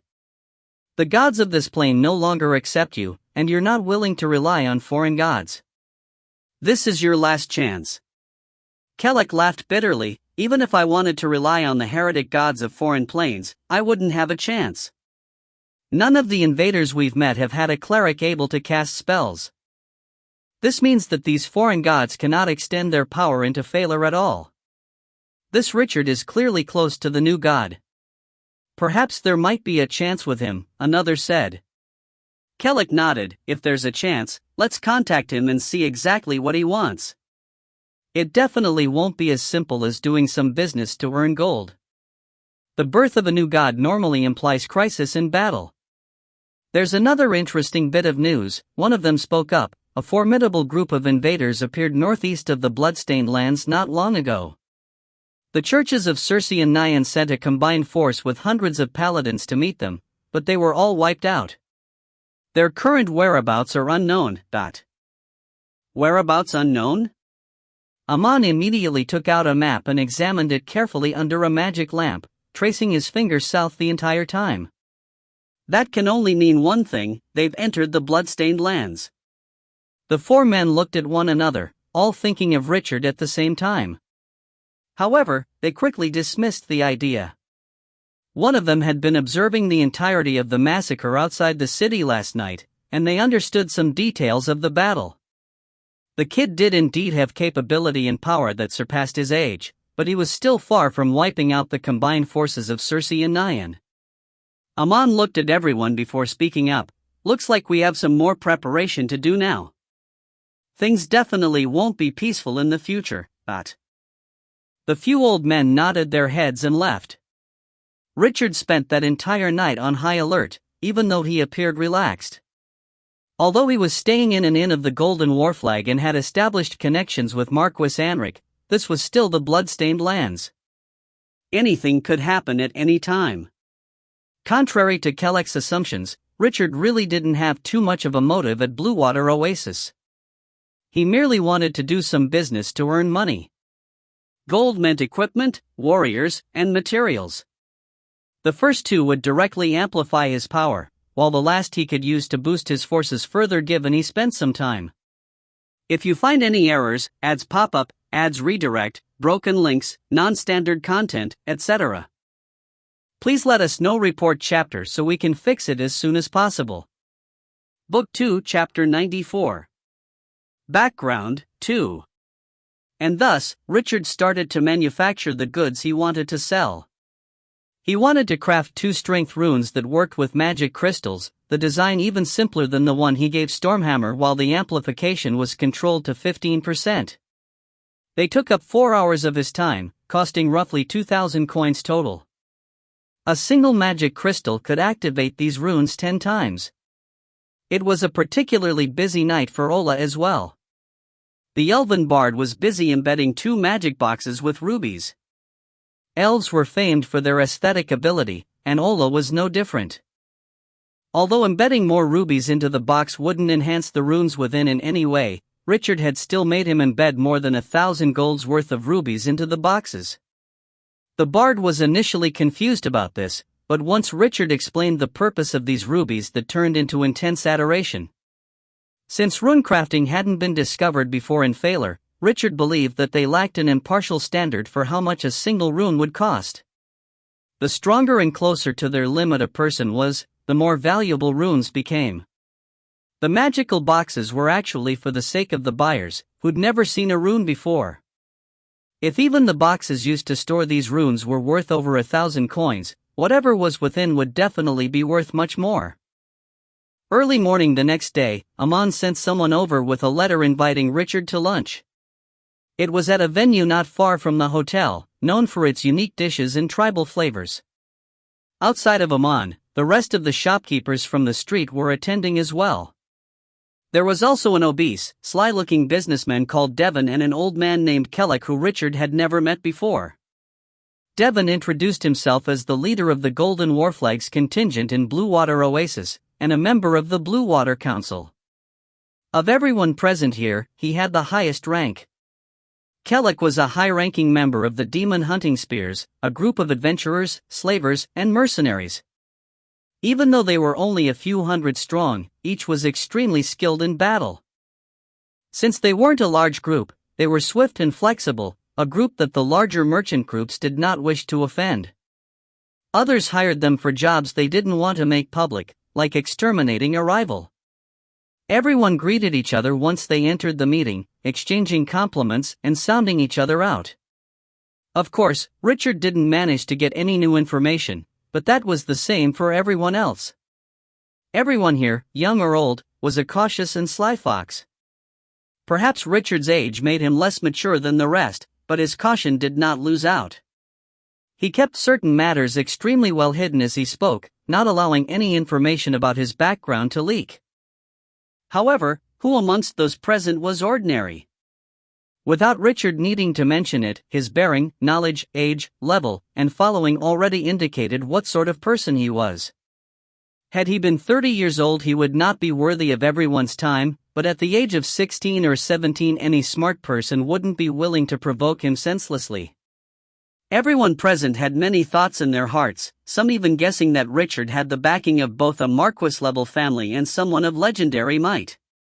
Their guesses were quite close to the truth, except for two things: his background was far greater than even their boldest imaginations, and his legendary backer wasn't even from this plane. Once the pleasantries were done with, everyone got down to business. Kellic was the first to express interest in buying the scrolls. He wanted every scroll on offer. He would pay 10 gold for a grade 1 scroll, 30 for a grade 2, and tripling again with every next grade. This was a fair price as long as one talked about the more common scrolls that were grade 5 or below. Any grade 6 scroll could easily cost more than 10,000 gold, while anything above couldn't be bought even if money was not an issue. These tainted scrolls were priced much higher than normal ones. Even though they came with a cost in life force, anyone could use them. On the other hand, normal scrolls could only be used by the clergy, limiting their usage greatly. Where was one to find a priest or cleric to activate these scrolls in the bloodstained lands? Even if there were some, they still had to take care not to overstep the bounds of their faith. As such, be it robbers or mercenaries, once someone got hurt in battle they could only rely on holy water or other herbal medicine to recover. They had to depend on their sturdy physiques to live through the ordeal, as these medicines paled in comparison to healing spells. Besides, since they were the only choice, they didn't come cheap. This was when the value of the scrolls Flozen had taken shone through. Flozen could cast grade 5 spells herself, so scribing grade 3 scrolls wasn't impossible for her. However, she could only scribe one such scroll a day with her divine power. On the other hand, the divine power from the Church of Valor's scrolls allowed her to manufacture up to 3 grade 4 scrolls a day. And that ignored these tainted scrolls that sacrificed the user's life force. These were even easier to make, and Flozen could modify 5 of them in a day. She said that this was because most of the might came from the god of valor, not requiring much of her own mana. Besides that, she'd also hinted that producing these scrolls actually helped her grow her mana pool, not taking away. And now that he heard Kellic's offer, Flosan's image had warped in Richard's heart. She was now a gold mint, able to create more than 1,000 coins in a day. His interest in the various churches increased as well. There were virtually countless such scrolls in those places. Even though they had carted away 2 boxes with over 100 scrolls on their attack back in Forza's territory, that was less than a third of what the church there had. Devon was greatly interested in these tainted scrolls as well, but only in the grade 4 ones with greater heals. He offered 300 coins a scroll, wanting 20 of them. Richard could roughly guess what use Devon had for the scrolls. A strong fighter armed with one technically had another life in battle. Besides, a powerful business group like his naturally had a slaving group he could call his own. If he armed the battle slaves with these scrolls, the team's capabilities would shoot up and allow them to attack stronger groups and catch more valuable slaves. Thinking it over for a while, Richard was pleased with the offered prices. He would sell 20 grade 4 scrolls to Devon, and 30 grade 3 scrolls and 10 grade 4 ones to Kellic. This was 9 days of work for Flozen, and made for the entirety of stock she had. This transaction alone would make him more than 10,000 coins. Once this deal was closed, the relationships amongst those present grew more cordial.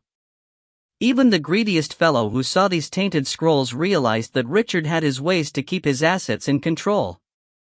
There was a simple reason behind this. The offer of only a few scrolls could mean that Richard had bought them somewhere else. However, the magnitude of this deal and his openness to another one later only meant that he had a powerful group or family backing him.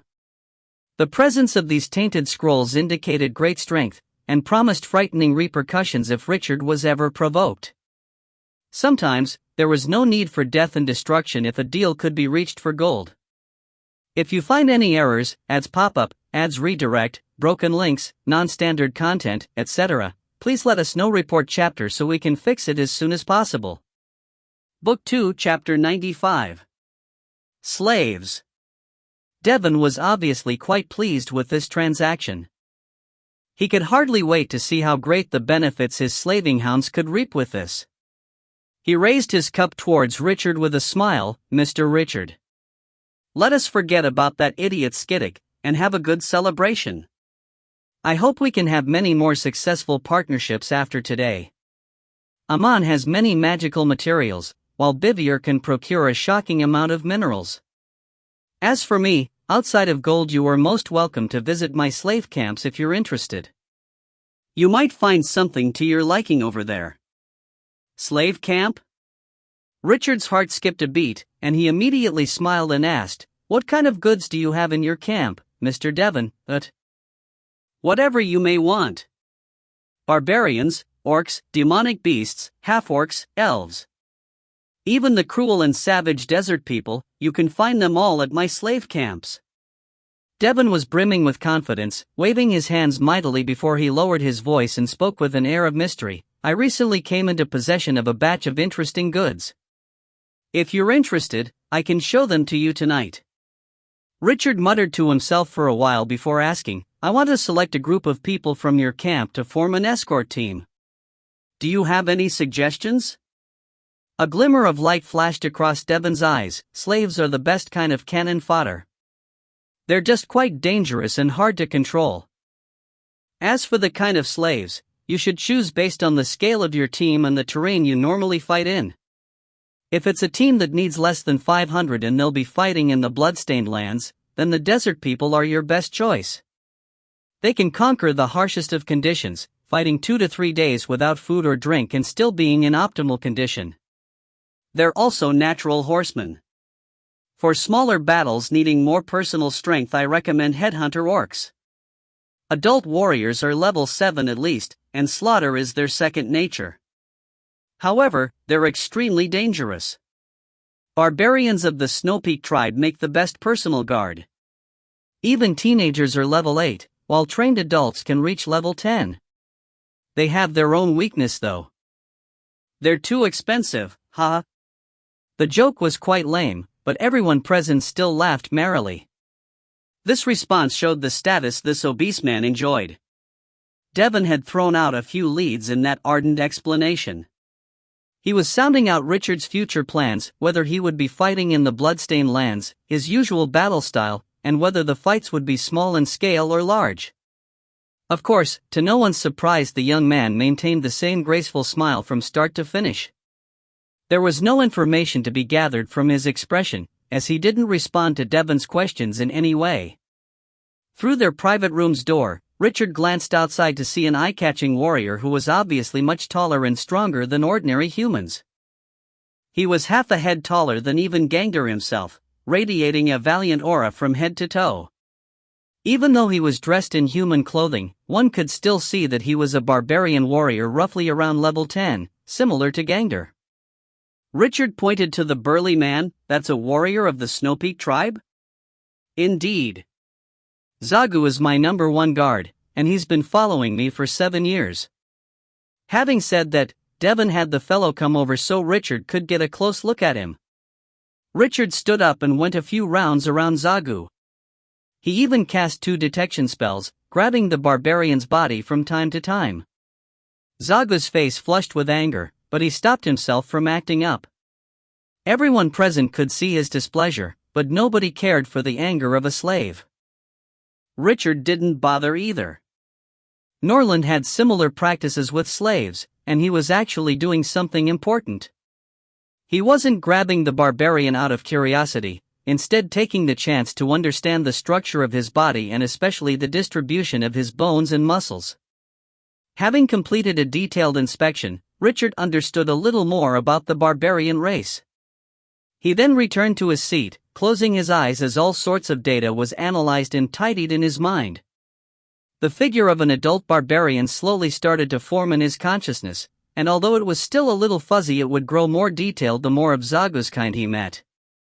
Barbarians were naturally gifted with tremendous strength, not unlike the orcs. They were natural fighters, easily able to cross level 10, but from that point forward advancing was extremely challenging. They found it hard to train their energy reserves, and unlike humans they were too primitive to have systems of skills and training method. Devon's bodyguard seemed to be quite strong, but there wasn't much room for improvement. He would cap out at level 12, and had little capacity for runes as well. He could use a single elementary rune at best. Even though he was a single level above Zagu, Ganger's eruption rune gave him immense strength. He also had a powerful bloodline, and had gone through rigorous training in the Arkharan death camp. His skill was high enough for him to defeat even 6 or 7 such barbarian warriors with ease. Things would only be different if the barbarians could also have bloodline abilities and high rune capacities. Waving the man away, Richard asked, "This Zagu is an outstanding warrior indeed. However, he is after all a slave. How do you guarantee loyalty?" Zagu is a 3rd-generation barbarian. The barbarians of the Snowpeak tribe have one good point: their faith in their ancestors' spirits. As long as they swear to something on their ancestral spirit, you can rest assured that they will be loyal. This is why I recommended them as guards, Devon explained with a smile. He then shrugged his shoulders. However, they really are extremely expensive. A young warrior with potential can cost more than 1,000 gold. While I wouldn't sell someone like Zagu even if you gave me 1,500 coins. Richard knocked on the table as he thought it over, before making up his mind. He would go with Devon in 2 days, visiting a slave camp to have a look. At that time, Bivier the mineral merchant spoke up with a wide-eyed gaze. "Mr. Richard, I heard you're a respected mage. Mages never fail to surprise us. Do you have anything to offer aside from the scrolls? As long as the artifact is good, gold will not be a problem." Richard smiled and said, "I so happen to have a good artifact here. I can let everyone appraise it. This is the result of my teacher's latest research, the pinnacle of his achievement in alchemy and magic." He gestured to Ola, and the bard took out a magic box and carefully placed it on the table. Everyone with knowledge of the business could immediately tell that the jewels embedded into the box alone were worth more than 1,000 coins. The craft was especially exquisite as well, obviously made by elven hands. Just the box alone could fetch a price of 1,200 coins. The room grew quiet and everyone waited with bated breath. They watched closely at what sort of valuable artifact would emerge from this box that was worth more than 1,000 coins. If you find any errors, ads pop up, ads redirect, broken links, non-standard content, etc., please let us know. Report chapter so we can fix it as soon as possible. Book 2, Chapter 96. Slaves, 2. Richard put on his gloves, his movements gentle and elegant. He slowly opened the box, showing the rune to everyone. Nobody knew what this piece of hide was used for, but many could tell that it had come from a thunder lizard. The magic crystal within was easy to recognize, and as for the magic arrays, it was evident that these intricate lines were formed of very precious materials. The entire thing was simply a work of art. Kelleck studied the rune for a long time, but he couldn't tell the function of the array. However, even if he couldn't understand the principle it worked on, he could tell what some of the smaller parts did. Most importantly, he understood what this array signified. It was a display of amazing technique, some parts reaching the level of grandmasters. He'd only had the chance to see such beautiful arrays twice or thrice in his life, and everyone was the work of a grand mage. He was the last of everyone present to sit back down, spitting out the warm air he'd held in for way too long. He spoke solemnly, "This is the work of a grand mage." Aman exchanged a glance with the former priest before asking, "Mr. Richard, what is the use of this masterpiece?" "This is called a rune. It can be attached to the body.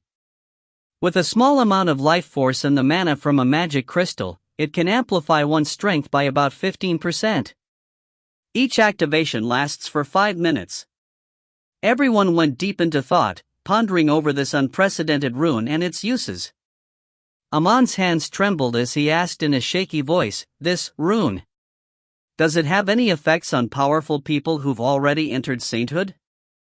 "Of course," Richard replied. "Norland's runes were effective even on those of legendary might. What were these mock saints of failure in comparison? And what about other magical equipment? Will there be a clash?" The old man's voice was trembling even harder. "I'm buying this," Devon suddenly yelled out, reaching out to snatch the box. However, a slim yet strong hand gripped Devon's hand. Aman stared directly into Devon's eyes, enunciating each word, "Rolf needs this." The Sword Saint Rolf was Marquis Anric's younger brother, one of the members of the Blue Water Council. He was also the most powerful person in Blue Water Oasis, his capabilities unrivaled. Powerful saints found it extremely difficult to advance in level, and no matter how short the burst was, a 15% increase in strength was a huge benefit to one's combat abilities. However, Devon seemed undaunted by the mention of Rolf's name.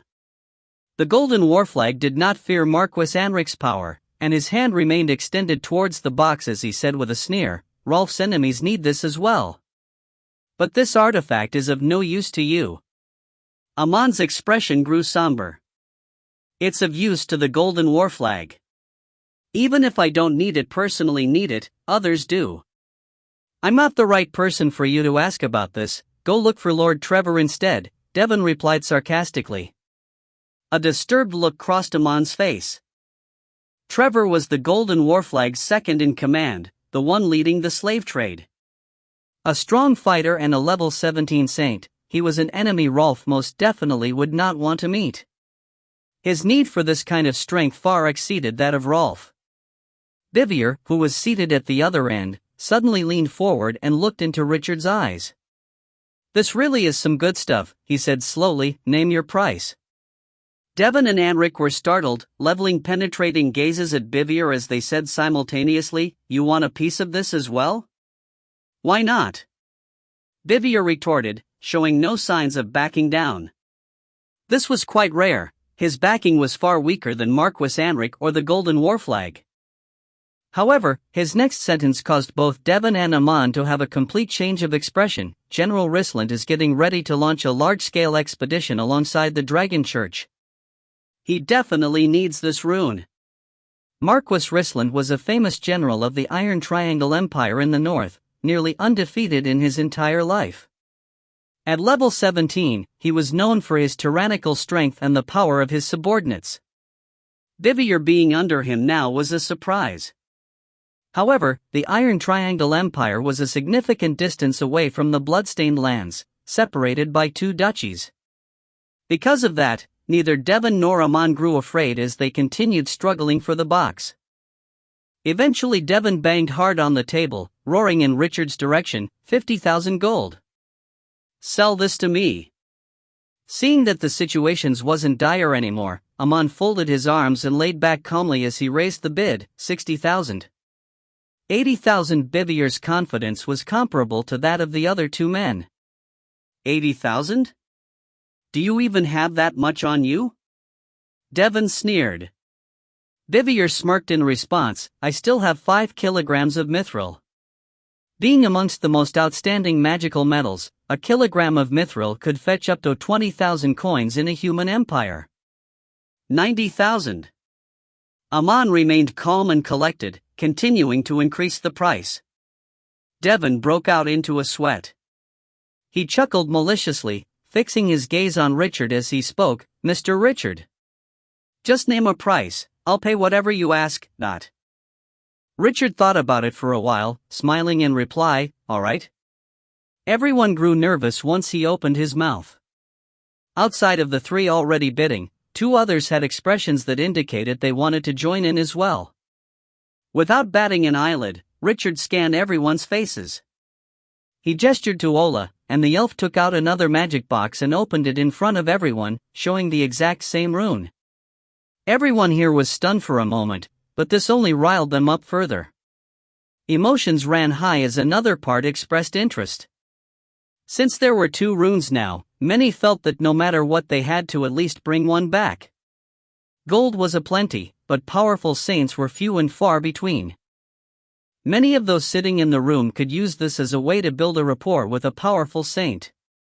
Richard thrust both boxes forward. Both together will be 50,000 coins. What? Everyone was taken aback by what they heard. It wouldn't have been shocking if Richard had asked for 500,000 instead. The first rune easily drew a high price of nearly 100,000 coins, and if bidding had continued, everyone had the backing to easily push it past 300,000. An accessory to increase the strength of a saint, with no need for an agreement with the mage that crafted it, was worth any amount of gold. Vivier was the first to react, immediately offering 100,000. 120,000. 150,000. Another round of bidding broke out, raising the price past 200,000 in a short amount of time. Helpless, Richard laughed bitterly and lifted his arms to silence the crowd. Every pair of eyes was fervently glued onto him as he spoke. These aren't the only runes, I might be selling more in the future. I only ask for 50,000 for these, anything else is up to you guys. All sorts of expressions clouded the faces of those present. They all had different opinions and judgments about what Richard had just said. Regardless of what they were thinking, however, the most important matter at hand was to determine the allocation of the runes. Another round of intense contests later, it was ultimately decided that Devon and Amon would get a rune each while Bivier and the 2 others would receive some compensation. The efficiency of the traders in the bloodstained lands was unparalleled. A chest of 50,000 gold was placed in front of Richard in a flash, so heavy it needed 2 strong men to carry it. If you find any errors, ads pop up, ads redirect, broken links, non-standard content, etc., please let us know. Report chapter so we can fix it as soon as possible. Book 2, Chapter 97. Expedition. Lunch had turned into an unexpectedly successful deal, but the gold didn't stay in Richard's hands for a long time. It only took him a day to give it back to the various powers of Bluewater. In fact, spending 50,000 coins in a single day garnered unordinary respect and envy, except from Red Cossack. There were no secrets in Bluewater. News of the enmity between Richard and Red Cossack had quickly come to the attention of the local hegemons. Richard was cruel and determined, defeating Skiddick over a series of battles in one night to scare many people. Barely 2 days later, a business deal involving magic artifacts had given him a connection to the biggest powerhouse of Bluewater, Sword St. Rolf. He also had a business relationship with the Golden Warflag, a group even more powerful than Red Cossack. This made Red Cossack somewhat worried, but they didn't dare to strike outright. These worries were mostly limited to the confines of Bluewater. Once Richard left the city, it would be hard to predict what would happen. 2/5 of the gold had been exchanged for an array of magical materials, allowing Richard to make a total of 7 more runes. And that was proper runes. He could now make more than 20 of the inferior ones. As for the rest of the coins, they were traded for 100 desert people and 15 snowpeak barbarians. All of the desert people were adult males. They weren't particularly strong, but they had dark skin and a habit of keeping thick beards. They were mostly level 5, nothing special, but like Devon had said, their survivability and horsemanship were unordinary. As long as they had a horse and a machete, they would make for dangerous enemies in the desert. The desert folk were naturally fierce and skilled in war. They were extremely dangerous, news about slaves killing their masters not uncommon. Thus, they were mostly sent to labor in mines or sent out as the first wave of a battle to act as cannon fodder. As for the 15 snowpeak barbarians, they swore loyalty to Richard on their ancestors. This gave him full control over them. There were many ways of controlling slaves. The barbarians had theirs, but Richard chose something else for the desert folk. He split them into 10 groups, each having one of the stronger men as the leader. If someone tried to escape or rebel, both he and the leader would be killed. In addition to that, 2 other members of the team would be selected at random and sacrificed as well. On the other hand, Richard promised that 10 kills in battle would immediately give them freedom along with 10 gold coins. If they chose to remain thereafter, they would be rewarded with 2 coins for every kill. As for the barbarians, Richard was much more careful with arming them. He spared much more gold for them, giving them proper weapons and armor. He promised them that they would be set free after 20 kills. He wasn't sure whether this method would be effective, but that would be tested in future battles. Stopping at Bluewater for a few more days, Richard finally finished preparing his supplies and equipment. He then brought the entirety of his troops out of Bluewater, heading to the depths of the blood-stained lands. His forces had grown stronger, and he now had allies in the blood-stained lands who could give him certain benefits. Richard had gotten a small piece of land on the fringe of Bluewater, complete with a residence, a training camp, a jail, and much more. Servants were arranged for him as well. All that wasn't cheap, having come as a combined present by Devon and Rolf. The land was both a treasure and a sign that he had carved out his own niche in Bluewater. The gift was due in some part to the runes he'd sold them, but most of it was because of the imaginary demigod backing him. Richard wrote Red Cossack a letter before he left Bluewater, asking for them to hand Red Hook over and compensate him with 100 warhorses. Their leader flew into a rage the moment he read the letter, smashing half the items in his room to pieces and vowing to dismember Richard's body. The irritating kid didn't know what was good for him. It wasn't a hard vow to fulfill. As long as he assembled the hundreds of guards he had in Bluewater, it was only a kilometer's march to the inn Richard was living in. However, he eventually decided to confine his anger at the mage to his office. He didn't respond to the letter. However, that did not mean he would completely ignore it. He spent the entire afternoon writing 8 letters out to people he knew well, successfully putting Richard's name on Red Cossack's blacklist. If Richard was found in the wild, their border guard would kill him on the spot. He also sent a bounty out to bandit groups through dark channels, offering 10,000 coins for Richard's corpse. The mage himself remained unaware of the sizable bounty on his head, taking his army into the depths of the blood-stained lands. Nobody knew the purpose of this expedition. Those of Bluewater just assumed Richard had some other covert mission. He'd left a deep impression on everyone who attended the meeting, especially with the conduct during the sale of the rune that showed wisdom beyond his age. People speculated that he was acting under the influence of a powerful family or backer. They'd originally thought he was a child of a noble clan with a bright future, but now they believed he was a core member in the line of succession. However, Richard and the few people closest to him knew that they had no exact destination. This was nothing more than a hunting expedition, using war and massacre to grow their strength. It was something common across all plains. Their team was quite unique, with 100 desert people led by his foot soldiers and knights all on horseback. Although the half-orcs weren't skilled riders, they could still control the horses at the pace of a trot. The trolls and barbarians could only walk, with no warhorse able to carry their weight. It was a good thing that they were used to running, be it while sprinting or over time. They were not inferior to the horses. Richard, Flozan, and Zendral rode ahead on their horses, with no carriage in sight. Most of their equipment was placed in boxes on the backs of the reserve horses. The team of a little more than 100 had close to 300 warhorses, guaranteeing their mobility. Surrounding the troops on the outside were wind wolves.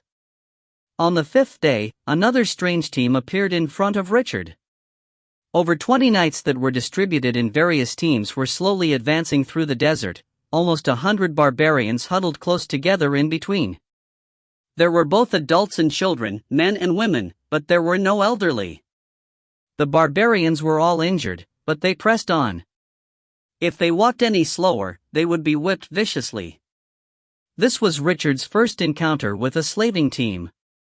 Most concerning was the flag the slaving team carried. They were from Red Cossack. As such, it took him only half a minute to make the decision. He pointed at the slaving team, speaking icily, "Kill them all. If you find any errors, ads pop up, ads redirect, broken links, non-standard content, etc., please let us know. Report chapter so we can fix it as soon as possible." Book 2, Chapter 98. Expedition 2. The ensuing battle was short but intense. A mere 10 minutes later, the entirety of the slaving team had been reduced to a bunch of corpses. The weakest knight of the team was level 10, and the strongest level 13. Their fierce defense had killed 30 of the desert folk, and there were some casualties amongst the barbarians and half-orcs as well. However, once the battle was done, 30 wounded warriors swore loyalty to him on their ancestors. In exchange, Richard let the remaining barbarians go free, permitting them to try and return to their ancestral planes. The process was unusually smooth, partly because the Snowpeak barbarians had told these new compatriots in detail about Richard's kindness of freeing them after 20 kills. In a place like the Bloodstained Lands that was constantly embroiled in war, killing 20 people was hardly a difficult task. As for the dead slavers, all possible value was extracted from them. Zendral successfully managed to turn half of their number into warriors of darkness, replacing his 1,000-strong army with a small group of elite, everlasting warriors.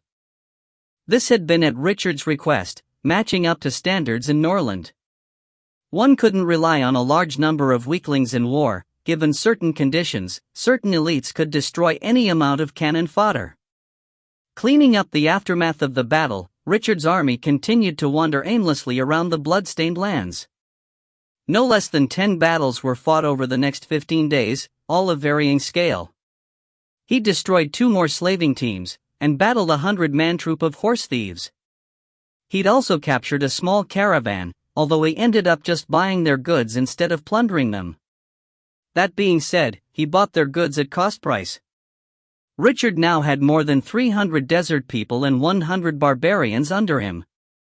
6 of the desert people and 11 barbarian warriors had hit the required number of kills, winning freedom and gold. The barbarians were extremely fond of their homeland, and everyone that secured their freedom chose to leave. His magnanimity had paid off. Those who hadn't yet reached the quota stayed on and fought bravely, convincing all the other barbarians they came across to pledge loyalty to him and work hard for their chance at freedom. The number of barbarian warriors under his command was growing quickly. This wasn't the same with the desert people. There were already 5 attempts to run, with one where an entire small troop escaped. However, even if they were fierce beasts and the desert waterflower was a child of the wild, she alone was enough to hunt these traitors down, executing them all. Richard kept his promise towards them as well, showing a balance of cruelty and grace. 5 leaders had been executed because of subordinates trying to escape. However, what was surprising was that the desert warriors who earned their freedom chose to stay. Their lands in the northwestern desert had been razed when they were captured, so even if they chose to leave, there was no place they could call home. They were a fierce people, quite interested in the gold Richard had to offer. Every fight ended with deaths and rewards.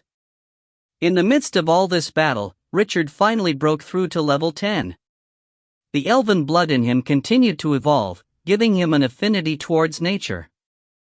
This affinity passively strengthened any nature spells he cast, also raising his perception and ability to conceal himself. The trolls grew to level 11 and mutated, both growing tougher. Their strength, endurance, vitality, and recovery rate were all boosted, putting Tiramisu on the path to becoming a battle mage. What shocked Richard was Gangder. He'd only just entered level 11 before they left, and he'd quickly grown to level 12 even if he wasn't completely stable there. This ox of a man had finally overtaken Waterflower by 2 levels, the latter still a little ways from level 11. However, even if he were 2 more levels up, the young lady in the Breath of Darkness would prove to be a formidable opponent. In the midst of all this, none of the experienced knights who'd come with him advanced in level. Besides that, only one of the novice knights captured later advanced, growing to level 11. The differences in innate talent between his team and the rest was growing more and more apparent. However, the one whose powers had grown the most was the necromancer, Zendral. He now had nearly 20 warriors of darkness that he could summon at will, although he only had the mana pool to support 10 at a time. Whatever be the case, these warriors were all level 12 or above, and even with their slow reactions they were definitely over level 11 in terms of fighting ability. They would play a decisive role in any small battle. Richard had made a name for himself in the past month, his reputation spreading to many horse bandits, mercenary groups, caravans, and slavers. However, that was all. Powers rose and fell every day in the Bloodstained lands, power and gold being the only order of the land. This new every day had grown mundane.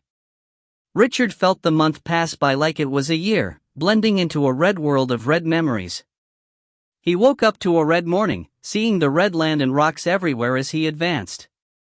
Every battle saw flashes of scarlet blood, and dusk bathed the entire land in crimson. In this chaotic land of murder, the color red had already grown synonymous with blood. There was no way to tell them apart. In the midst of this blood-red world, another 2 of the Archaran Knights left Richard forever. Those who lived did not have the time to reminisce or mourn. As night approached one day, Richard got up on a high rock. He crouched down on the side of a cliff, looking down to sweep over the orc camp in the valley. This was an average orc tribe, made of roughly 250 members. There were tents of varying sizes all around, with an altar erected at the back of the camp. A colorfully dressed shaman could be seen dancing an esoteric dance in front of the altar, a sullen drumbeat continuously playing from afar and tempting Richard's heart to dance. There was a bonfire lit at the center of the camp. The women and elders were cooking food for the night, while several young ones were play-fighting off to the side. Flozen and Waterflower were stood at Richard's left and right, watching the camp as well. An orc hunter and his pet desert wolf were down in a pool of blood behind them, already having become a corpse. This peak was in an excellent position, revealing the movements of everything within a few kilometers. That was why the tribe had placed a hunter on guard here. Sadly, it was his exact position that had exposed the location of their camp. Richard's vision was now far superior to that of an orc. If you find any errors, ads pop up, ads redirect, broken links, non-standard content, etc., please let us know. Report chapter so we can fix it as soon as possible. Book 2, Chapter 99. Expedition 3. The orcs of this tribe had brown skin, indicating that they had been in the Bloodstained lands for a few generations. Most orcs who came from the western plains were green or gray. The Orcish tribes of the Bloodstained lands were not to be trifled with. Even smaller tribes often had bloodthirsty level 12 warriors, and they were natural hunters and soldiers that could adapt to harsh conditions. They possessed great tenacity, making them difficult to capture and at the same time even harder to control. Most enslaved orcs were just sent off to work at mines, or forced into hard labor until they died of exhaustion. Some were sent to become gladiators in various arenas, but given the difficulty of turning them into a troop of cannon fodder they had little value. Thus, orc slaves weren't very expensive, in fact, they were even cheaper than desert warriors. Most slavers rarely ever tried to catch them, since even if they had a level 14 leader, the desert people and barbarians were easier to capture. Besides, orcs weren't a profitable commodity. These creatures bred quickly. Even though they lived about 2/3 as long as the average human, they were twice as fertile. Even at the age of 10, their children were qualified warriors as well. The orcs of the Bloodstained lands did not practice agriculture. Their food mostly consisted of fruits, roots, and animal meat. They didn't eat other intelligent races, even though if there was a drought they didn't mind feeding their wolves with the same. As such, every once in a while the orc population ballooned out of controls, and the slave traders would launch a joint expedition to cut down on their numbers. This was to ensure that their trade routes were unobstructed, and these brown-skinned beings didn't flood the vast land. A few days ago, a golden warflag group they encountered had told Richard that a new hunt was beginning. Considering it for a while, Richard had agreed to this invitation from an old friend. Standing on top of the cliff, Richard saw a group of more than 10 orc hunters returning to the camp from a few kilometers away. They had 2 fat wild boars on hand, all looking to be in high spirits. It seemed like there would be no need to worry about food for the next few days. Surrounding the hunters were 7 or 8 desert wolves. As far as orcs were concerned, these wolves were the equivalent of hunting dogs. Richard issued orders in his mind. The desert wolves suddenly stopped in their tracks, letting out a few restless low groans. They started turning in place, putting the orc hunters on high alert. They set the prey down, tightly grabbing onto their weapons as they let out a few threatening growls towards the rocks on each side of the path. A few massive wolves jumped atop the rocks, their threatening auras causing the desert wolves to yelp as they slowly retreated. The orcs, however, did not realize that this was a fatal threat. Although they couldn't recognize this breed, they weren't afraid of mere wolves. That would be their undoing. The wind wolves weren't ordinary animals but weapons of destruction. A shrill screech rang through the sky as a sharp arrow struck the chest of an orc. It passed through until even the feathers couldn't be seen, dropping him to the ground. This was when the orc's resilience showed, as he stood up despite the damage he'd taken. It was then that the ground started to shake, as the sound of hooves neared the location. It soon grew thunderous, ringing in the orc's ears. Standing atop the cliff, Richard saw a few of the desert warriors rushing towards the hunters under the guidance of the wind wolves. He knew this spelt the end for the orcs. The barbarians, led by medium rare and tiramisu, formed a line between the hunters and the orc camp. The tens of orcs who rushed out collided with them, unable to pass. Gangder, leading the half-orcs and knights, instructed the defensive line to let the reinforcements through. They then turned around, rushing into the emptied camp. Their target was the shamans of the camp. The orcs who just rushed out of the camp roared, trying to make their way back. However, the barbarians instantly held them up, killing enough of them to break their main force. The intense resistance lasted for a mere few minutes before the battle turned into a massacre. It was only once all the adults, male or female, were dead that the tribe gave up on resistance. The 250-strong tribe had been reduced to less than 50 members, all either old or very young. Richard had lost more than 20 of his own slaves as a result of the battle, and not for no reason. When Gangder had killed their shaman, all the orcs had gone crazy. Richard cast a featherfall spell and jumped off the cliff, covering the more than 10 meters of height without issue. He floated down to the camp and took large strides towards the dead shaman, kicking the corpse aside as his gaze landed on the statue of an orc on the altar. The statue was less than a meter tall, but it looked quite lifelike, its entirety made of pitch black rock. The surface was sparkling all over, and upon closer inspection he felt a strange power within it. This was the same power he had felt in the altar of the bloodstone orcs, likely the spirit of the orc's ancestor. Richard stowed the statue away. This was the entire reason he had attacked this camp. He did take a round through the camp, but there wasn't anything else of value. Zendral grew busy once more. The tribe had 2 strong level 13 warriors who could become warriors of darkness, and he was preparing to convert them. This had become a normal state of affairs. The necromancer was occupied at the end of every battle. While everyone was busy clearing the battlefield, Richard took out a map and marked out the topology of the camp and its surroundings. A month ago this map was practically blank, but now there were many marks on it. An hour later, Richard brought his troops with him as he disappeared into the crimson dusk. He left the camp in ruins, with only slightly more than a dozen lucky survivors. It would be difficult for this tribe to survive now, their only choice would be to merge with others. As a human, Richard wouldn't be concerned with the survival of the tribe.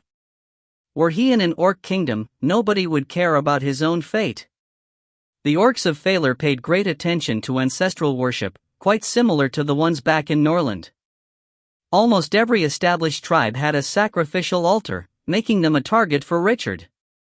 Although they'd met some tribes in the initial stages of their expedition, he hadn't given the order to attack.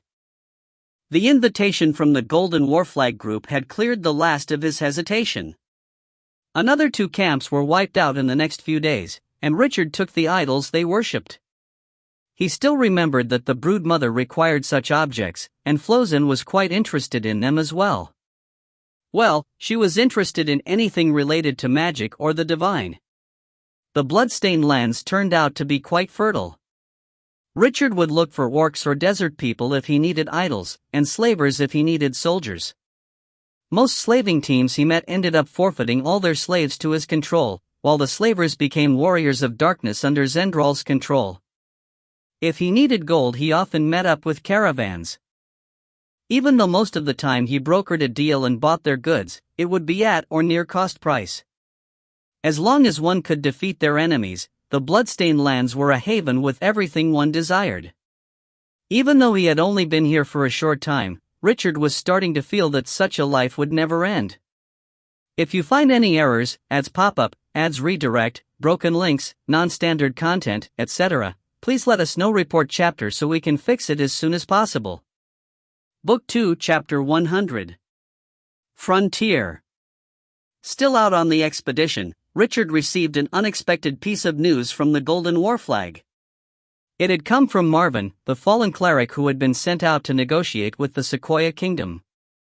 Despite not showing any interest for a month, the direwolf Duke's attitude had changed greatly in recent times. He'd granted Marvin an audience, promising protection for Richard and his party. Since Richard didn't have any official title or rank, Marvin had crafted a fake history for him. He claimed Richard was from an ancient clan, finding a dead clan from eons ago and using its name. Such things were quite common in the Sequoia Kingdom, so all he needed was some gold to make it work. An empty nobility like that was meaningless, even if one's ancestors had ruled entire duchies. Nevertheless, the direwolf Duke conferred upon Richard the title of Frontier Knight, allowing him to choose a village on the border as his fief. This was the foundation of any noble clan. Even though his title would not pass from generation to generation, the point of the title was to legally allow him to expand. A frontier knight would be the rightful ruler of any territory they conquered. In all of recorded history, frontier knights were the cornerstone of human expansion. They were always on the front lines, allowing the race to slowly conquer the mainland. Frontier knights decided themselves how much land they would conquer. In theory, they could become the rulers of large countries as long as they earned it all through battle. The title from the direwolf Duke had actually opened up 2 paths for Richard. He could attack east towards their longtime rivals in the White Rock Dukedom, or head west and conquer the foreign races of the bloodstained lands. Baron Fontaine became Richard's biggest supporter. He had wealth and fertile land, able to provide sufficient supplies as long as Richard could afford them. At the same time, he would be a point where Richard could dispose all of his stolen goods. The slave output would be quite high in the initial stages of development, something the Baron was quite interested in. The direwolf Duke obviously had his own reasons for his generosity. At the end of the letter, Marvin indicated that the man wanted a rune of his own in return for everything he'd done. Memories of his transactions in Bluewater coursed through Richard's mind as soon as he read that. It gave him just a glimpse into the complicated relationship the oasis shared with the neighboring human kingdoms. The last line of the letter was that Marvin had leveled up. Having completed his task, he'd unexpectedly been granted more divine grace, growing to level 7. Richard pondered about that for a while before telling Flozin, but the latter did not seem surprised. In addition to picking his fief, Richard had to clearly state the scope of his expansion. As such, Richard wrote a short reply that picked a small village in the west of the Sequoia Kingdom, demarcating a scary scope of land for expansion. He wanted the bloodstained lands and the barbarians' ancestral plains. Having sent the letter out, Richard left the Golden War Flag supply base once more, leading his team out to explore more of the depths of the bloodstained lands. The bloodstained lands were full of dangers, piles of white bone littered all over the place. Richard had long since grown used to scenes of death and massacre, having witnessed several caravans being plundered by horse bandits and what the aftermath was. As such, he wasn't shocked at discovering the remnants of a battlefield up ahead. He reined in his horse, waving for a novice knight to take a small group of desert people and investigate the scene. The knight returned not long after, asking Richard to look at the scene himself. The battle had occurred at least 10 days ago, and the corpses on the floor had already rotted away. Scavengers could be seen circling the battlefield, and a group of vultures was feasting on a corpse. Only when Richard's horses were within 10 meters did the birds fly away, but they still continued to circle in the sky. Richard slowly swept his gaze across the entire battlefield. This had been a violent fight of a large scale, the flag and crests of one side showing that they were guards of the Bloodstained Lions, one of the top merchant groups in the land. More than 300 guards were left behind as corpses, a formidable army that would have struck fear in the hearts of the toughest bandit groups. In the midst of the battlefield was the wreckage of 10 carriages, completely destroyed by heavy weaponry to leave all kinds of goods scattered on the floor. A large portion of their goods was different kinds of ore, which were both expensive and rare. With more than 10 such vehicles carrying this to the human kingdoms, it would have been worth tens of thousands of coins. Around the carriages were more than 100 corpses, these ones looking like merchants. They were all laid in various positions, some had resisted, some had tried to escape, while others had begged for mercy. Whatever they did, they all met the same cruel fate.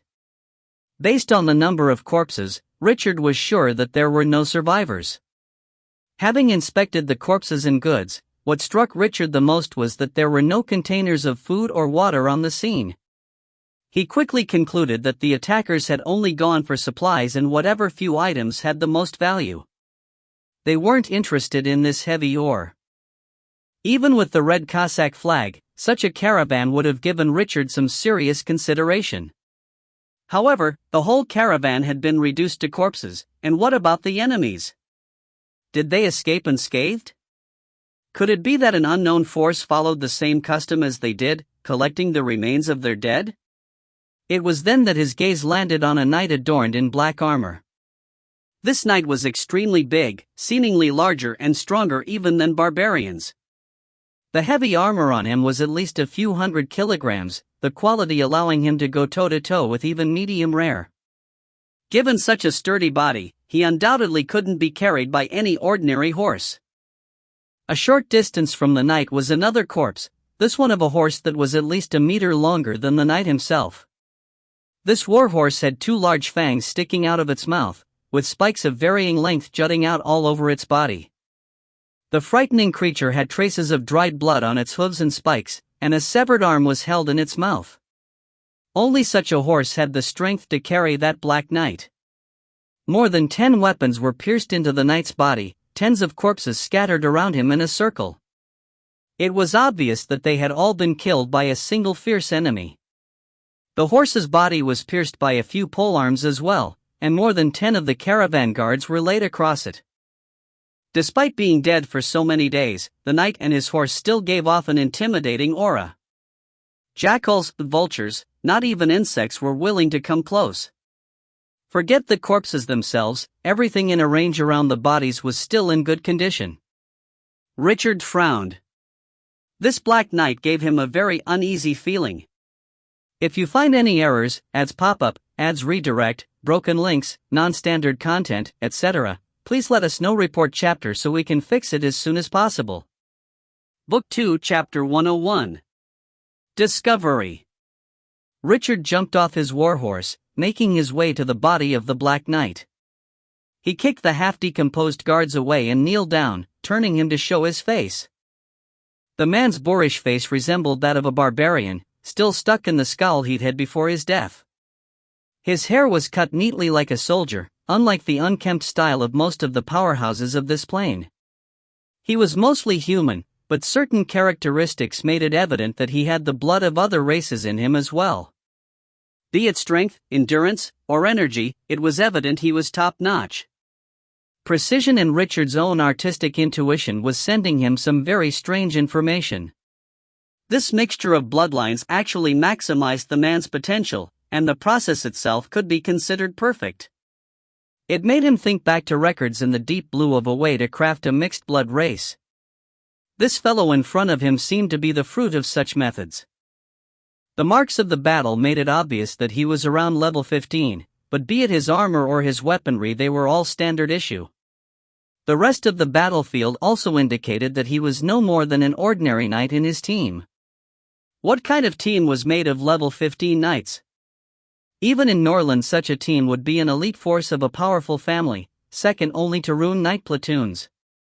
Richard stood up and waved his hands, motioning for 10 desert people to come over.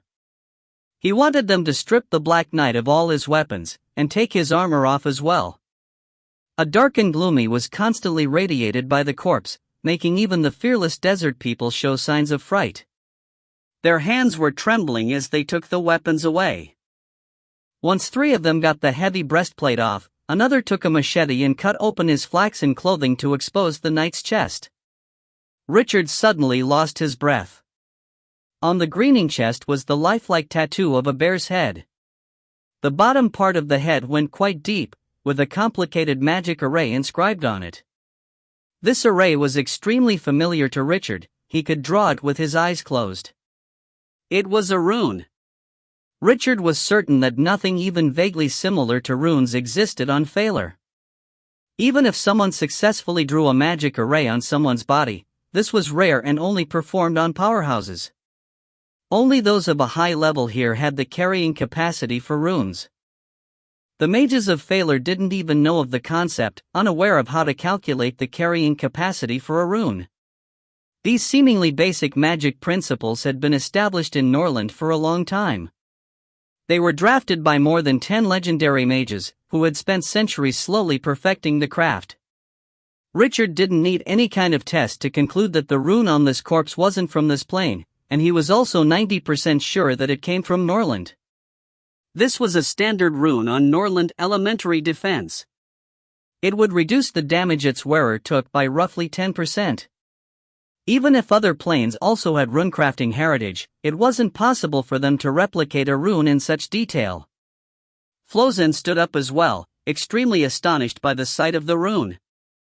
The filth and smell of the corpse had long slipped Richard's mind. He snatched the machete from the warrior, cutting up all of the knight's undershirt. Sure enough, he saw a standard strength rune on each arm.